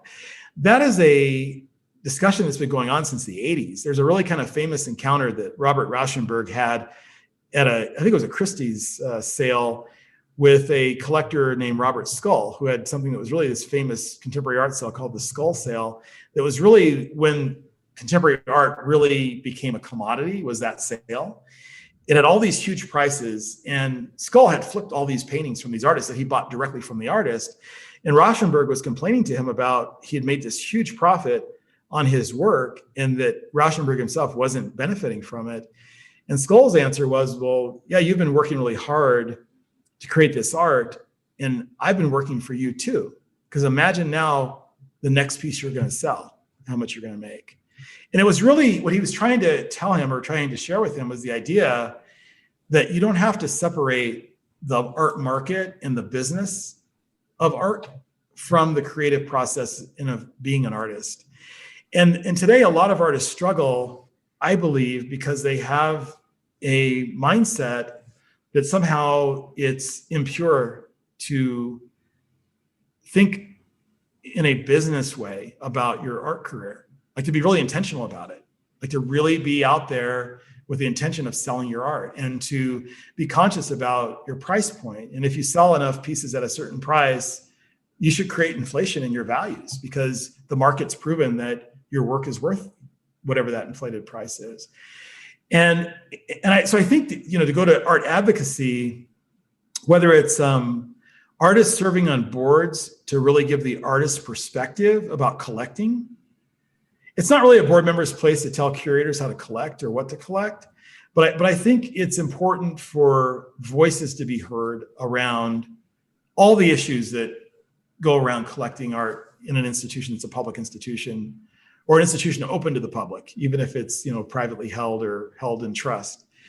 I think our artists having a voice of advocacy for the benefit of artists and how artists are treated by galleries, or how artists are treated by those institutions, is important.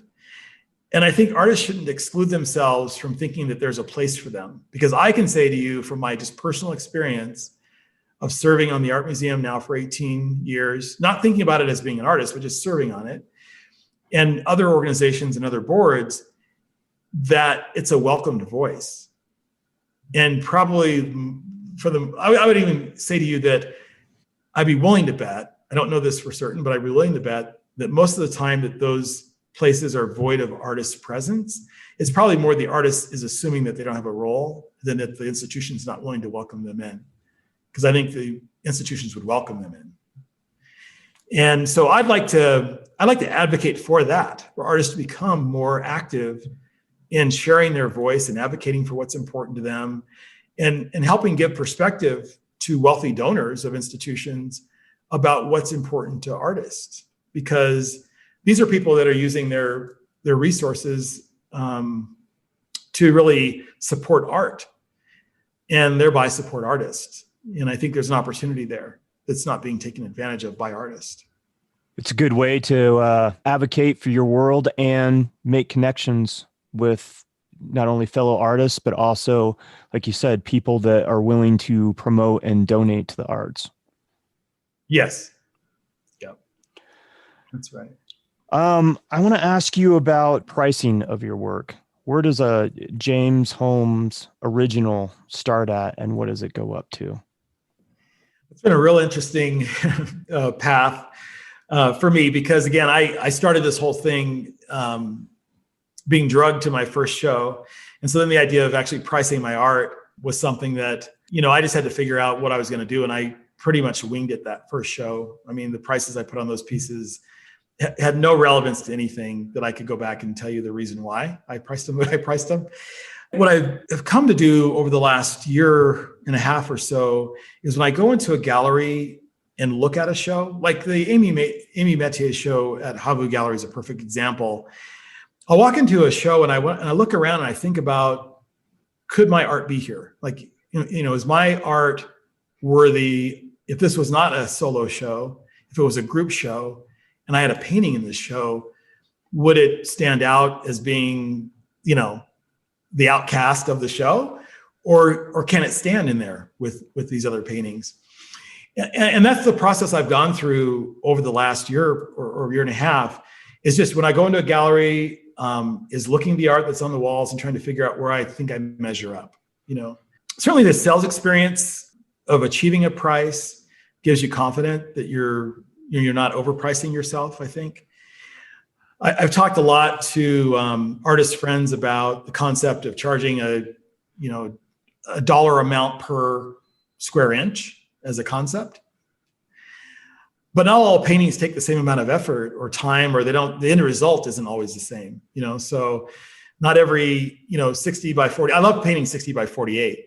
So not every 60 by 48 canvas turns out the same. So, the fact that they're the same square inches does that mean they should be the same price? So my principal paintings, my price starts at $200 for a canvas that's 14 by 14, 12 by 16, something like that. And on the high end of the spectrum, $4,300 for most of my canvases that are 60 by 48. And I was actually hanging my 60 by 48 canvases a year ago for $2,500 and wasn't confident about that price. And so my confidence has risen in the last year, but I feel like they're worth that price. I do feel as though, I've been trying to be really humble about, because I do think there's something to say about someone's art path, the time they've been at it, how much they've shown, where they've shown, who's collected them. I think all those things should factor into value. So I don't put my price out there at $4,300 for a 60 by 48 canvas, ignoring the fact that there are other artists that might be at near, or in some cases even maybe below that have done a lot more work for a lot longer time than I have. But I can't get away from the fact that I am an entrepreneurial person. I am someone that appreciates the art market, and I do feel as though I'm creating a market. And I think I owe it to people that buy my work to create a market for my work so what they have has value. So I'd love nothing more than to go back to somebody that bought a $2,500 painting from me in a year and say, I've sold 10 paintings for $4,300 that are very similar to your painting in the size and the outcome of that painting. and then be able to look at that as an investment and say, my market value of this painting has doubled almost in 2 or 3 years. And that's where the business side comes into it, that I just cannot, I can't put it in a box. I mean, that just is the way I think. So, so pricing is something that I've given a lot of thought to, and I feel I want to create a market for my collectors. And I want them to love the painting because they love it. I want them to keep it forever and pass it on to their, to their children and grandchildren. That would be beautiful and wonderful. But I also want them to realize what they have is something that's valuable. And that I'm going to work as hard as I can. Like Rauschenberg said, I've been out here working hard to make your value go up, like his argument. I want to do the same thing, so that someone that buys a painting from me now in the infancy of my art career, 10, 15, 20 years from now can say, I bought that painting for X dollars, and these paintings, James has worked really hard and created an art career and created value, and his work is now worth whatever that figure is. And so then maybe they can sell it and they can go retire somewhere with part of the money. Oh man, Bob Ragland, listening to this conversation, would be proud. That's definitely out of his. It seems like out of his playbook. Obviously, it's from you being an entrepreneur, but I think he would endorse that thought process. I think it's smart that you're thinking about it as an entrepreneur, that, this is a business as well as an expression of your inner self and as an art piece and, all that kind of stuff.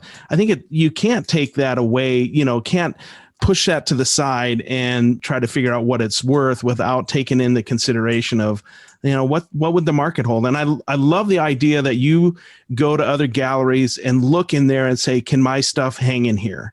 And does it not necessarily fit, but does it hold up? Does it stand up with the rest of the stuff? And then really like evaluating, this is, if their art is selling for this, I should be right in there. Or, maybe there's times you're like, oh, maybe not. I don't know.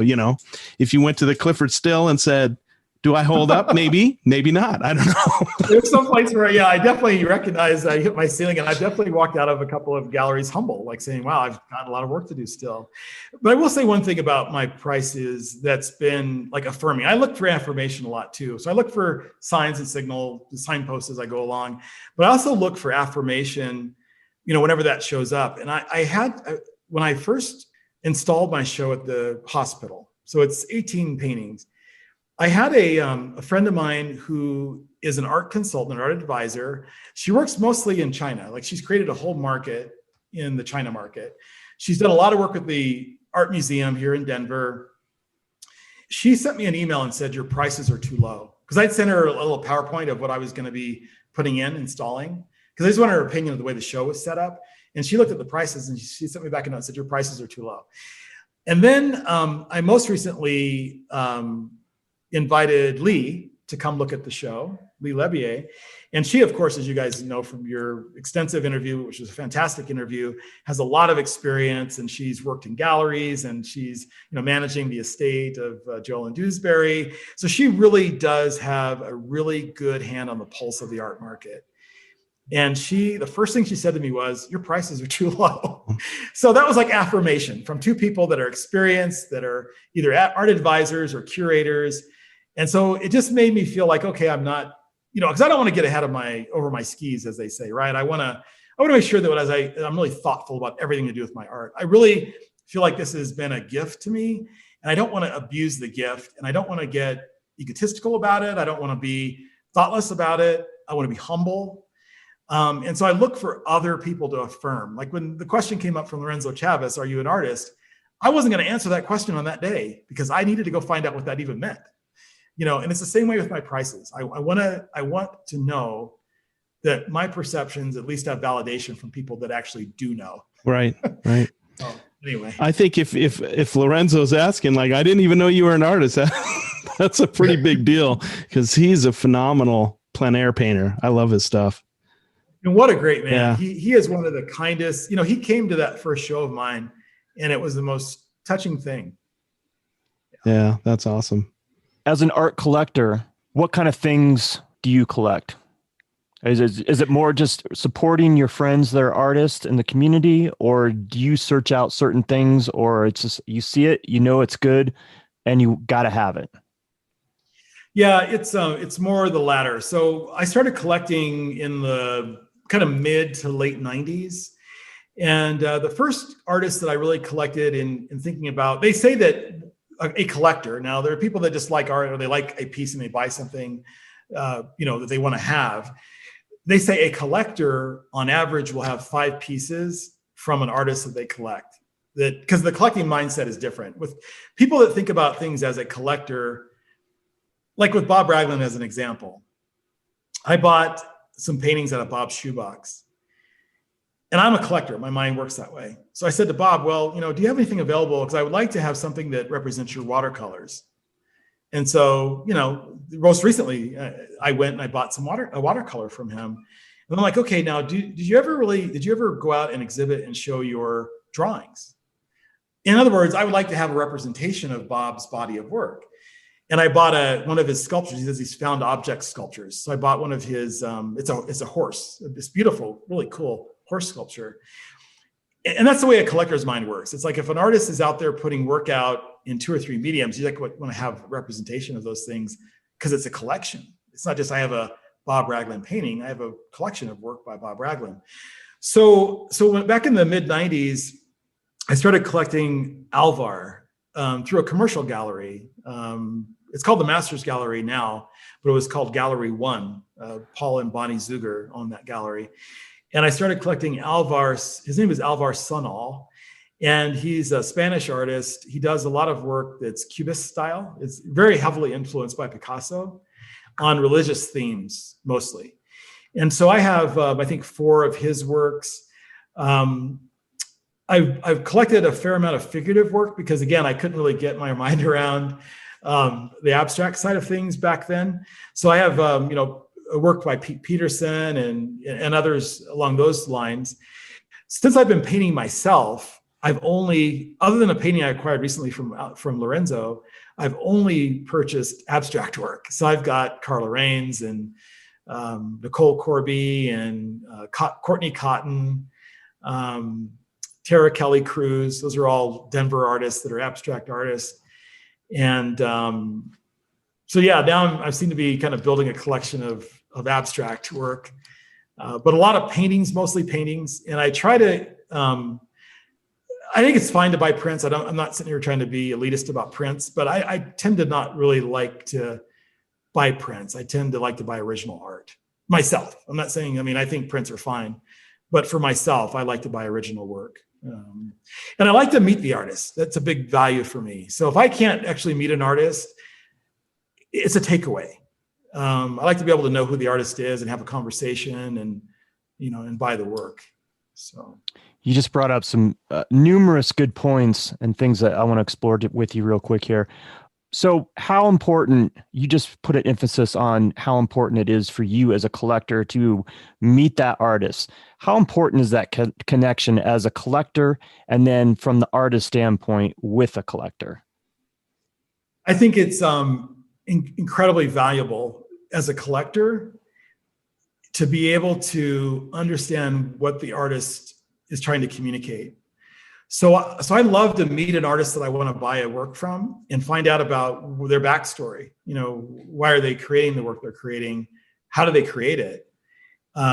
It adds so much to having the piece of art to actually understand who the person is and what their background is and why they're creating the work they're creating. I love when I buy work, like you'll see pictures if you follow my Facebook of me with the artist, with the work. Now there's a provenance thing there that I love to establish, like this is the moment that I bought this piece of art from this particular artist. But I also want to really honor them. I hope they see it that way, that I care enough about the work they created to want to own it. So it's that whole value exchange that I love it enough to want it. And I value you as an artist enough to want to actually spend time with you. And I want to document our moment together, that we had a chance to actually meet and I was able to buy this piece of work from you. So I think it's really valuable to the collector to have that experience. And they feel like they know who this person is. I think for the artist to make yourself available to the buyer and to people that are looking at art. So if you're in a gallery not to deliver your painting and then disappear until it's time to go pick it up or until it's sold, but to try to figure out a way to make yourself available to people that see your art is really important. Because I think people buy from people. It's like the old thing about everything. People buy from people they know, like, and trust. And so if you can actually meet a person who likes your art anyway, you're far more likely to get them to not just admire your art hanging on the wall, but to actually want to own that art because they feel like they have a connection to you. And everyone has a story. I mean, everyone's story is different, but everybody has some story. Nobody just plopped down on planet Earth and then they just started painting and then, there's no thought around it or no story that led to it or whatever it is. So for you to be able to translate that and share it with another person and interpret your own work helps them understand the value of what they're buying from you. And I think it also, as the artist, it actually helps you understand yourself better. I mean, when I walk through, like I did with Lee, and talk about these 18 paintings, and the questions she asked me about what I'm trying to explain to her about what this painting meant to me, or what inspired it, or the person that inspired the painting, or the incident that happened, or whatever it was, every painting is different. I understand myself better as an artist. I understand, the roots of my creative process. And it just, I don't think you can lose when you have people interacting with one another in conversation about art.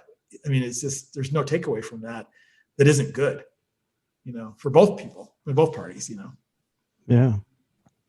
So art for you is not necessarily a destination, it's a journey. And that kind of seems to be a theme in everything that you've talked about today. It's all about the journey and the experience and not necessarily the end result. It's not about owning a $5,000 piece of art. It's about learning about yourself, the artist, and the world that we live in. That's exactly right. That's the way I look at it. And everything around it, everything around the experience of engaging with art and talking about art and meeting artists and acquiring work, it's all about the process. And the fact that it's hanging on the wall, at my house or whatever, when that process is done, it isn't actually done, because I'm still going to follow that artist. I'm going to think about other work they're doing. If they have a show, I'm going to go support it, because now I'm connected with them. We have a relationship. The other day, I drove down to Colorado Springs to see a show that Tara Kelly Cruz had down there in the Springs. And I literally just drove down there, saw her show, and drove back home. I just wanted to support her. I own some of her work, but she also shows right down the street here at Dart Gallery. I could go do that down there, but I wanted to deepen my relationship with her as an artist and support her so that she can continue making great work, because she knows that people care about what she's creating. I think that's a big part of it as a collector, is to really support artists in their work. Right on. So you've alluded to the fact that you have collectors and you've only been doing this for a couple, 3 years, and you're not a big fan of prints, but for $200, I think you said earlier, you can own an original James Holmes painting. Are there other ways that you sell your art? I noticed this pin on your lapel here. Talk to me about that. That's interesting. Yeah, thank you. You're a very keen eye. So when I started showing at the Veterans Arts Council, I noticed that of all the thousands of people that would come through there on First Friday, there were definitely people that were serious about looking at art and that were collectors. I mean, in other words, I would put pieces down there that were my larger paintings, because I felt like there were people there that might come in and be wanting to buy larger paintings. But I also recognize there are a lot of people down there, particularly young people, that it was just something they were just doing. I mean, First Friday was like an experience, So it was an opportunity to help educate them about art and have them care about art, but they weren't necessarily down there to look to buy, $500, $600,000, whatever, price tag pieces of art. So I did two things to try to create something for them. Like, I don't do prints. And so I thought what I could do is create these little paintings. I only really sell them really at First Friday, but they're little paintings on these cardboard canvas, 4x6, 5x7 size. They're original paintings, and they're the cost of a print. I sell them for $40, because I wanted some 20-something-year-old that was just down there having fun to actually be able to say, I could spend $40 and actually have an original piece of art to take back with me. It's like cubicle size, it can fit in a corner somewhere on someone's work desk, or some small spot in their house, and be able to have that as a takeaway. So I do those. I create these little tiny paintings and I sell them on First Friday. And I really loved the experience of the conversations I would have. And so I decided that what I would do is create these limited edition lapel pins. So what I do is I take an original painting of mine and I have it reproduced in these lapel pins. This is, I think, the fifth one of the editions of these 50.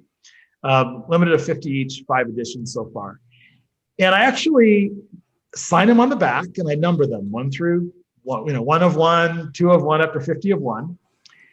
And in the good old days when we used to be able to have First Friday, if someone would stop and spend time and actually have a conversation with me about art, just as they went to say goodbye, I'd say, wait just 1 second, I've got something I want to give you. And they'd stop and I'd go get in my bag and I'd pull out one of my pens. And I would say to them, how much I appreciated them taking the time to actually have a conversation about my art. And I really wanted them to walk away with something to remember our time together. And I would give them the pen. So it got to be this thing where they'd put the pen on right away, or they put it on their backpack or purse, whatever. And I started taking a photograph with them wearing their pen. And then I put that on my Instagram or social media as part of the experience of that show.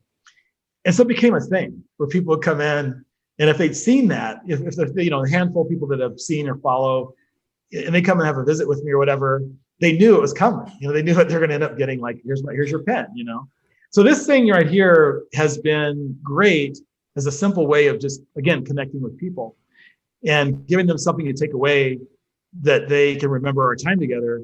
The biggest thrill I got was in one of the last First Fridays we did was in November of last year.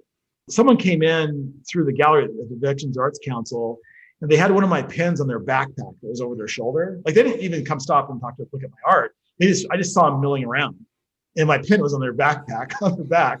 And I thought it was the first pen I had done. Like that is really cool because that pen has been around on her backpack now for a year. So, and who knows who has seen that, right? She could be riding the bus or walking down the street and somebody's like, oh, that's kind of cool. I like that. Yeah. And I'll tell you just really quickly that the shift or the pivot on that.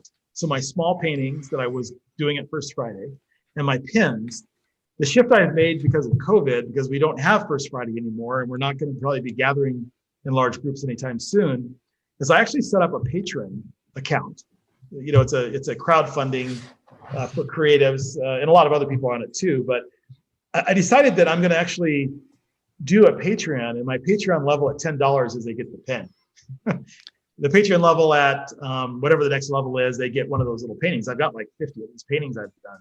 So I'm going to distribute my low cost of entry engagement with me as an artist, speaking to my audience out there in a virtual world in a very easy way using Patreon. So that's my shift, my COVID shift for not having First Friday any longer. That's beautiful. I love it.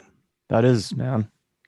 Art and diversity. Do you feel like the Denver art community does a good job of being inclusive?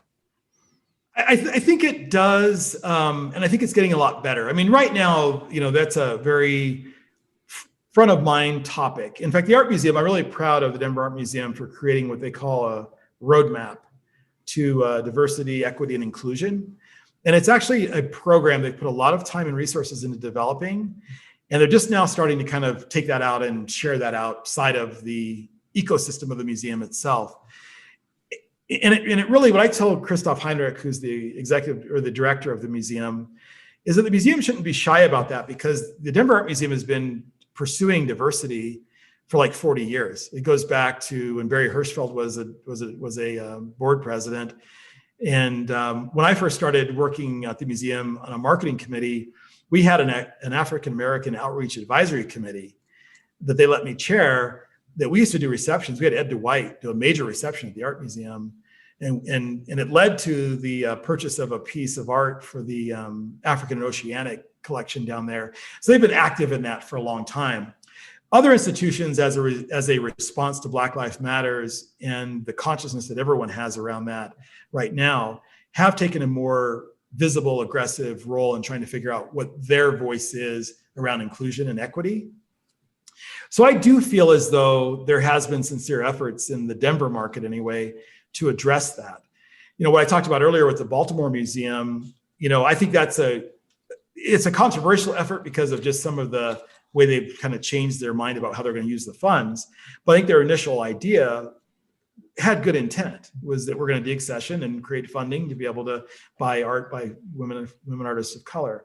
So I do feel as though there's no barriers that I've seen. I mean, certainly, myself going into galleries, my, acceptance at the VAC, collectors I've purchased from, I haven't personally seen what I feel is a lack of diversity and opportunity, or a lack of diversity and representation broadly in our community. It could always be better at the institutional level. I mean, there's always could be opportunities for institutions to do more.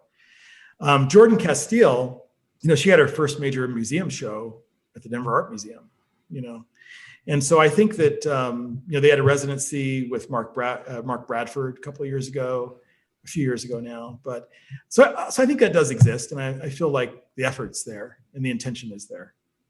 How important do you feel are artists and the arts right now during this weird scenario that we're in with the pandemic and racism and continued racial inequality and the current political atmosphere? Do you think artists are doing their job and doing it well as someone that is connected to the arts community? I'm seeing it, the work starting to come out more and more. And one of the things I'm going to do this afternoon is I'm going to go over to Michael Warren Gallery. They've got their first ever really kind of politically charged exhibit there. They really don't do political art at Michael Warren Gallery here in the district, but this particular show is really on that theme. And I've heard from a couple of friends that it's really profound, and I want to see it. I do think we're starting to see more of that. I was at a show down at the Visual Arts Center. There was a lot of work down there that was politically charged, really did confront issues of like the George Floyd and Breonna Taylor incidents with, I'm pro law enforcement. I want to say that. But I also recognize, like in every other profession, there are bad eggs. And I think there's definitely bad cops out there. I mean, I don't think that's a statement on law enforcement as a blanket statement. I am a pro law enforcement person. But I also think that being pro cop means you're anti bad cop, because bad cops make the job really dangerous for good cops. And it makes their life a lot more difficult, not just on the job, but their personal lives, because of just the lack of respect that is fostered by the actions of bad cops. So I think to be pro cop, you have to be anti-bad cop. I think to be, to stand for racial equality, you don't have to just be a good person and not be racist. You have to be anti-racist. I think you should actually, not just say I'm not racist, so that's good enough. No, you should be anti-racist. You should actually speak towards the injustice of racism, just like you should speak toward the injustice of bad policing that exists. I think artists are in a unique position because as artists, we can say things through visual art, through music, through performance art, through street art, in a way that society is willing to accept, that maybe just the ordinary person sometimes can't voice. Like if you start going around and if you have really hard positions or really radical positions, or just let's say you're strongly for civil justice and you just want to speak to that, that can get you into some really difficult, work life environment issues, and it can make holidays with the family difficult if you've got people that don't necessarily agree with your, boisterous, wanting to bring these things out.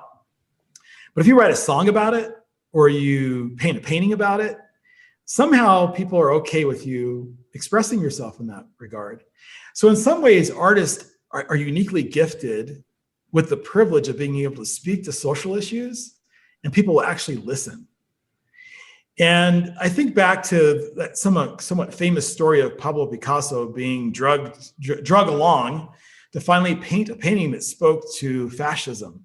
He didn't want to do it because he Picasso was a really smart businessman, and he was afraid he was going to, offend his market, and also have a target on his back by, the Nazi, the German government. And he was afraid to speak out, but people said, you are the most respected artist in all of Europe. You have to speak out. And finally he did. And sure enough, he created a painting that was one of the benchmark moments of people's consciousness, realizing how absurd it was to not speak against what was going on in Europe. And I think the same thing exists today. I think, the political environment we're in, the way we're being divided as a nation, the way that we're really being pitted against each other, really on the basis of our differences, that there's a wedge being drawn between us all on issues of race and gender, economic issues, all of which artists can speak to.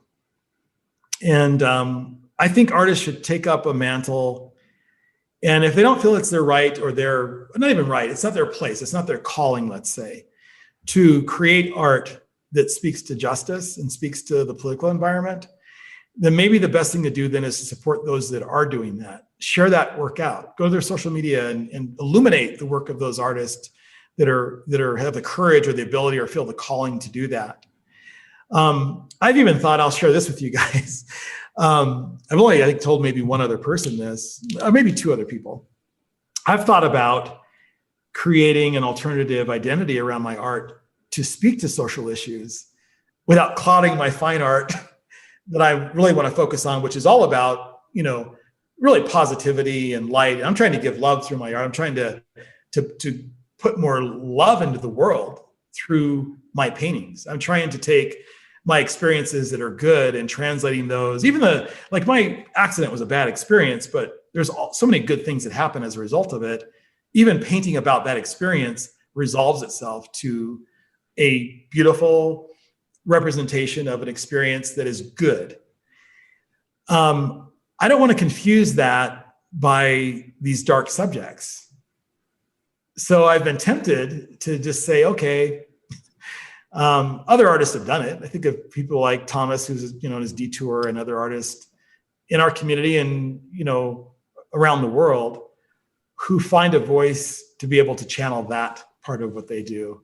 I don't want to muddy the two. I want to be pure in my fine art path, but I do feel a responsibility to try to give some voice to some of the things that are going on that just need to change, So we'll see. Yeah. And that's one thing Todd and I have talked about before that I've struggled with is, when am I complicit when I don't speak out?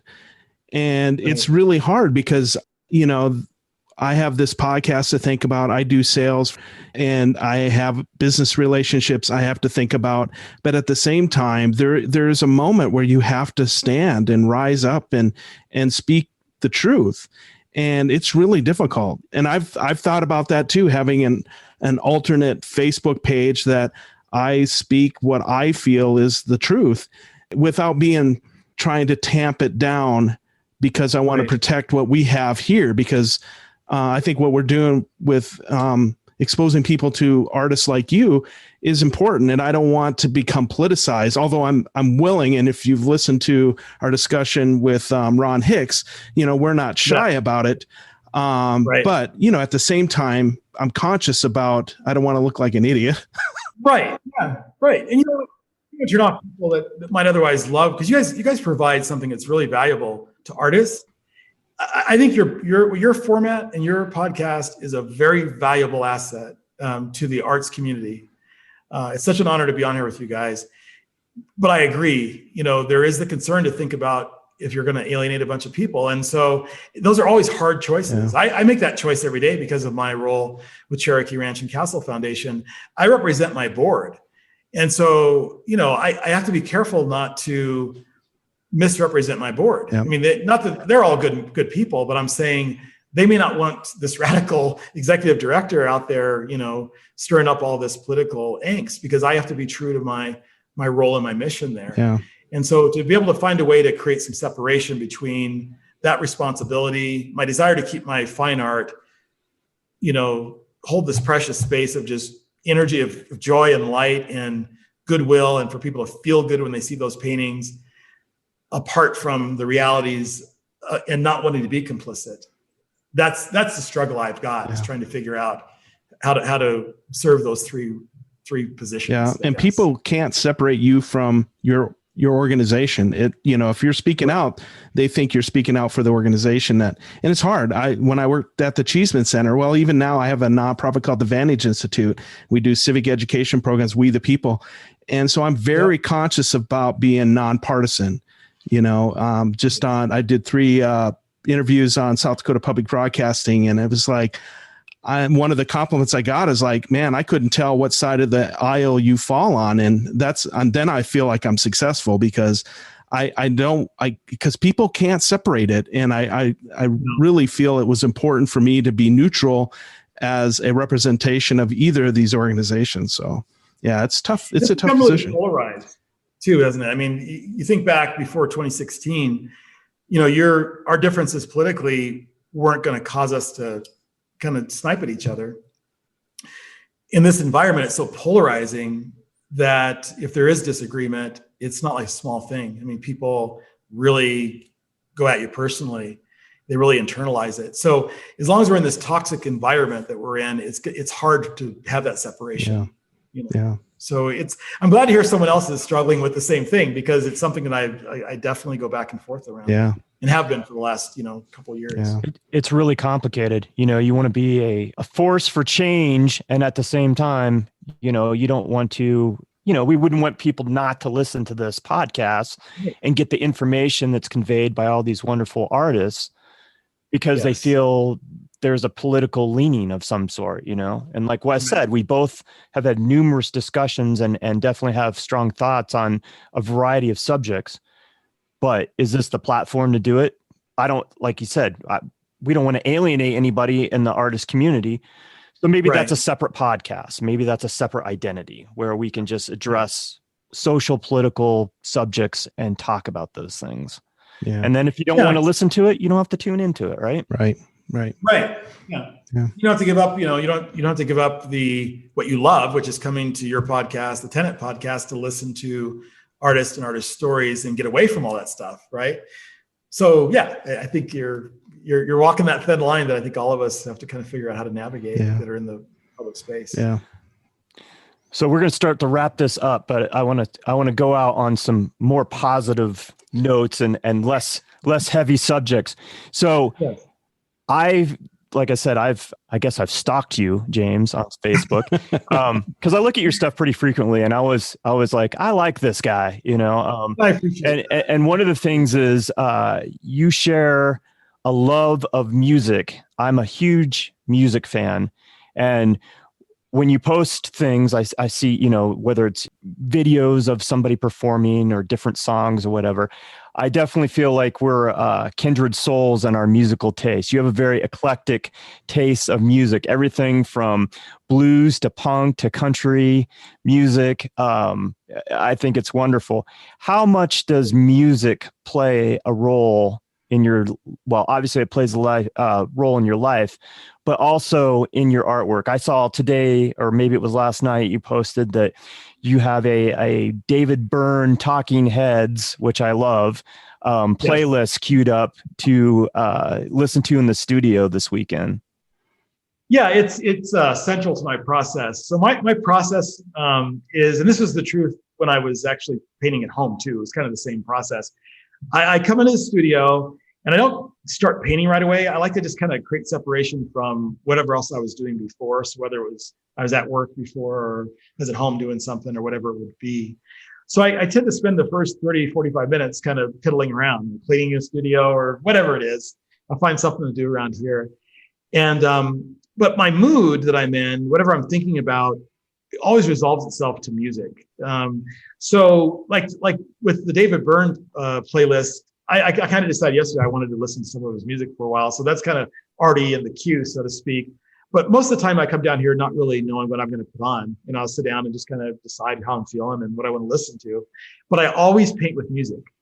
I've lately, because I'm working on some of these bigger canvases, I've been doing things that are more meditative. So I love Tibetan singing bowls, just playing like for 2 or 3 hours. And that seems to be a pretty workable thing for me. Or if I feel like there's a lot of energy that I want to kind of convey, I love like Radiohead. So I'll play music always while I'm painting. It's central to my process. It has so much influence sometimes on even my technique, how loose it is or tight it is, because it's all energy. It's all a matter of like what's coming in and what's feeding me, and then what in turn is coming out. And so when I look at paintings and think about it, like I do my meeting in the painting in the morning kind of a idea, a lot of times I look at it and go, yeah, I see exactly where that influence came from. I understand why, I chose those colors, or where my energy was, or maybe even what was the inspiration for showing up in the first place. And the music just kind of supports that, what that inspiration was. That's also very possible. So I got to follow up on that. So I would imagine the larger pieces take more than one setting to do. So if you're going to go back to that large piece, do you put the same music on to grab that same energy, or can you change musical taste to continue? I can change. Can you?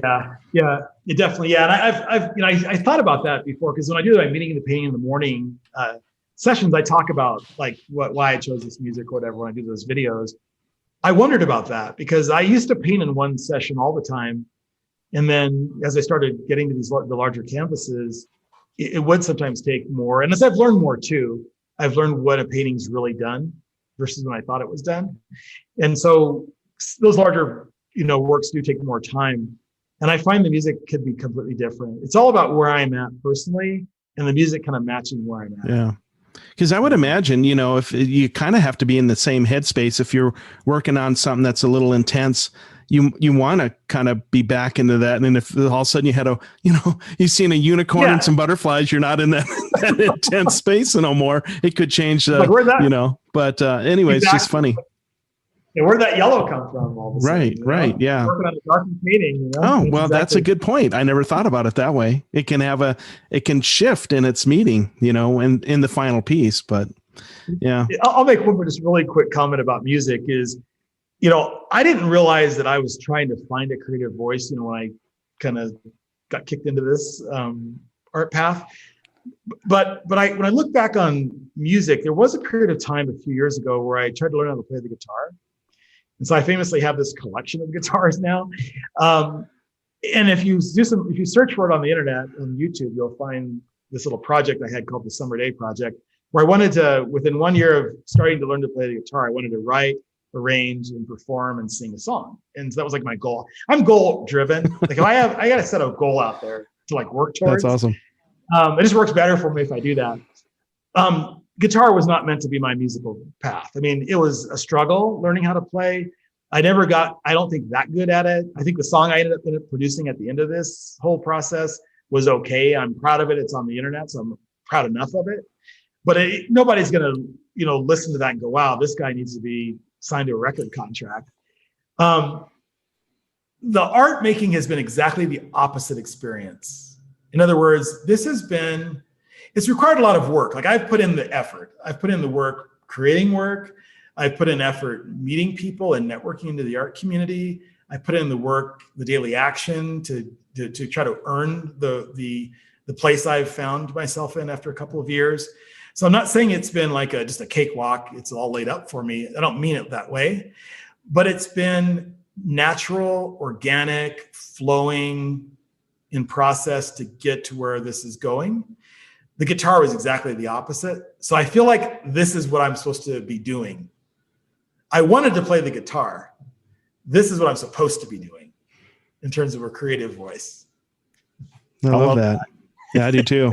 And I love the fact that you put yourself out there in your art, that because you could have stayed in your basement and just painted and had a huge collection of paintings that you had done, but you were willing to with maybe a little kicking and screaming and to tug along, you're still willing to put yourself out there and share what you're doing. And I think that makes all the difference. So yeah, that's cool. Thank you. So it's apparent even before you said that just a minute ago, that you're very goal driven. And obviously somebody that's goal driven tends to be very structured in a lot of ways in their life. But I always feel like artists are a little bit crazy, right? Like we're all crazy in some way, shape, or form. Yeah. What is the crazy that you have, James? What is your craziness? I think I'm pretty unreasonable about my art. I think that, and I even say a little bit audacious about it. Just the thought that having just started this in March of 2018, so just a little more than 2 years ago, to be sitting in a studio in the art district on Santa Fe and showing art, down at Spark Gallery. I just have the show I mentioned earlier. Have work at the hospital. It's all kind of audacious to even think I should be doing this. And so I think the crazy in me is just I don't know, just the belief that it's actually possible. Like it's just so unreasonable, to be expecting to be in and I say that from a place of humbly like looking at this and thinking how grateful I am that this is happening. I say it from that perspective that I recognize how just crazy it is, and that's probably where it is, so that's my crazy. Yesterday you posted that you have a birthday coming up here in November, a little less than a month away. Yeah. And you had decided to give yourself an early birthday present. And so you had your astrology chart read. You did. In doing that, was there anything that came to the forefront, things that you didn't know, things that you did know? And what made you decide to do that? So one of the things that this art path has taught me is to be increasingly present. So just like in my engagements with people, other artists that are in the district, people that come and talk to me about my art, being present in what I'm seeing and how it's influencing my creative path. Because I paint from the inside out, everything I take in is what's going to come out at some point. And so it's caused me to be a lot more present about just my day-to-day, One of the influences I mentioned earlier on is really plugged into just astrology and kind of respecting the force the moon places on the earth, just from a scientific perspective, and then how that affects all of us. And so, I think I've grown over the last 2.5 years to have a greater appreciation for that part of my path. And really discovering who I am as an artist really plays into what I began to understand are some of my natural traits based on my horoscope. So I'm a tiger. Tiger is my Chinese birth symbol. And if you look at other tigers over time, people like Jimi Hendrix and a lot of other people that are creatives, creativity is a tenet of tigers.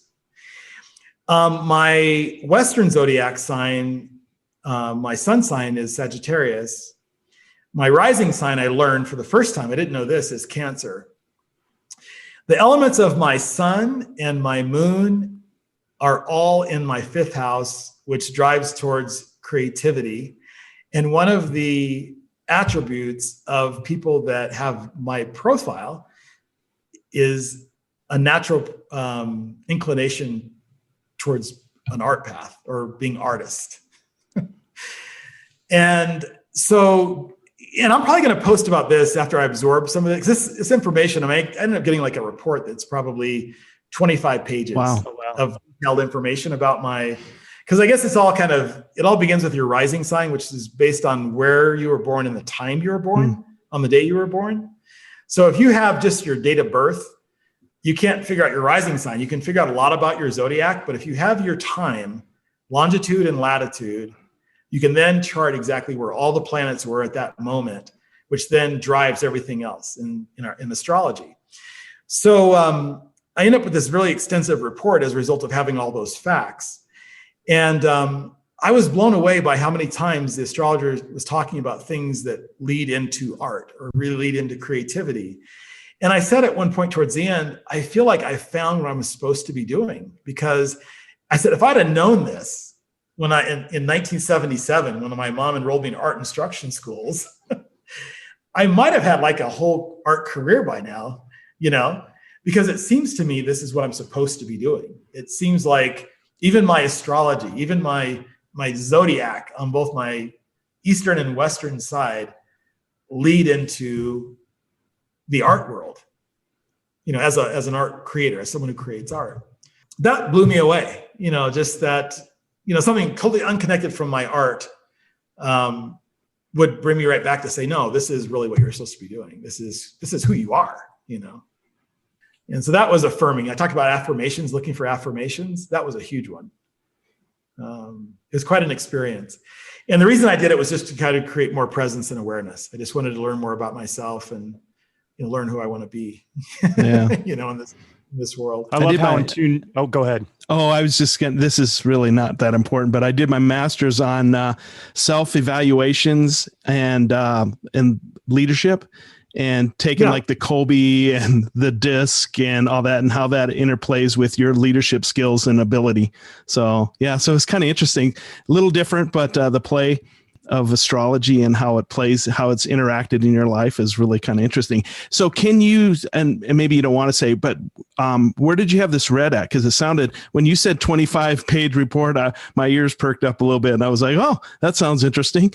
Yeah, there's an artist that's in the art district here. Her name is Grace Noel. Uh-huh.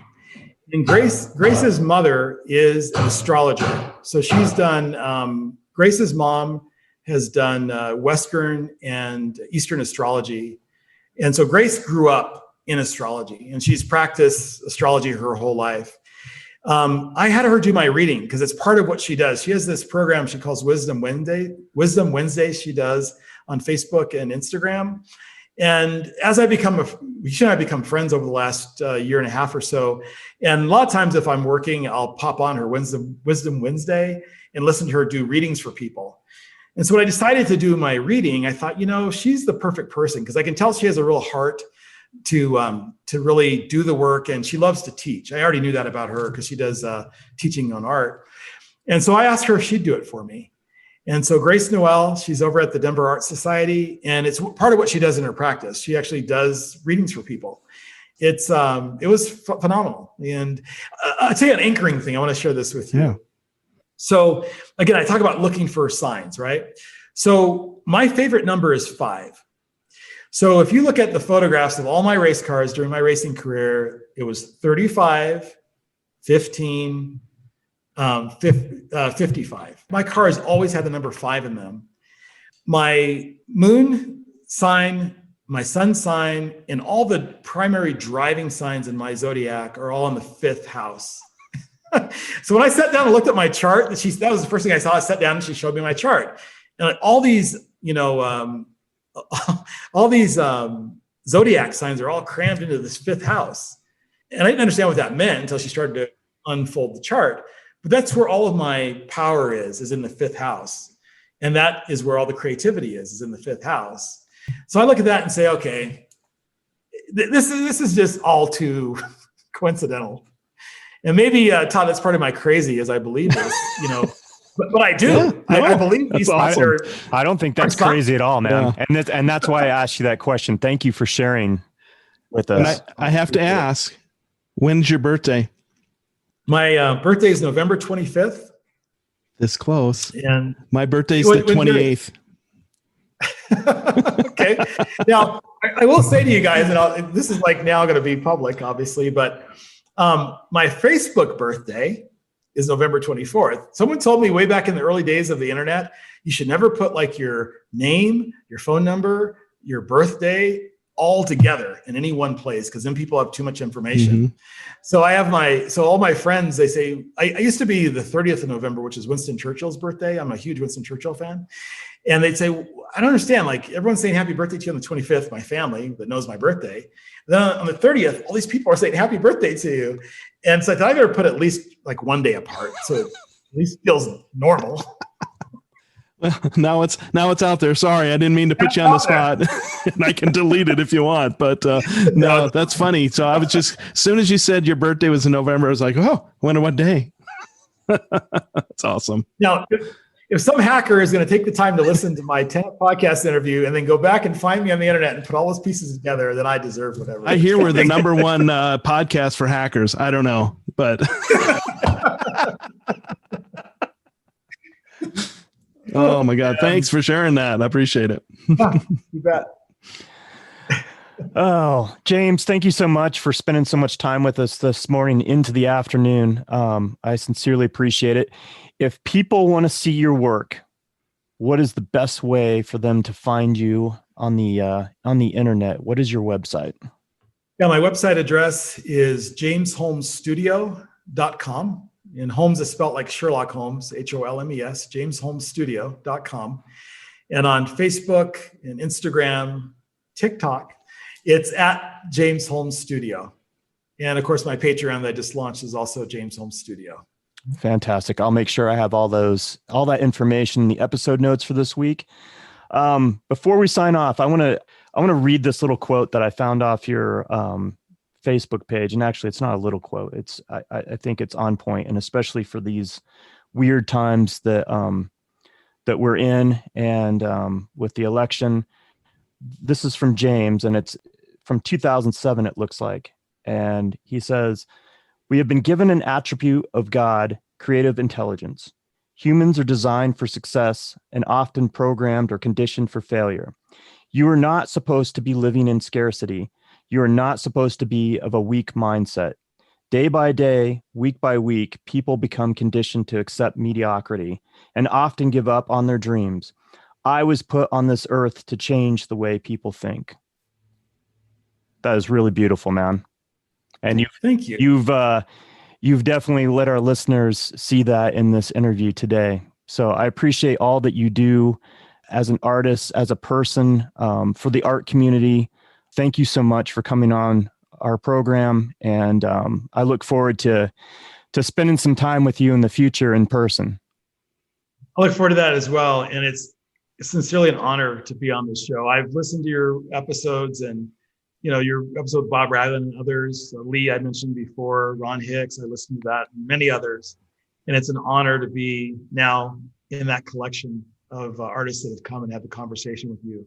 And I sincerely appreciate it. Thank you both. Thank you. Thank you. On that note, for the Tenet Podcast, I'm Todd Pearson. And I'm Wes Brown. Have a great week.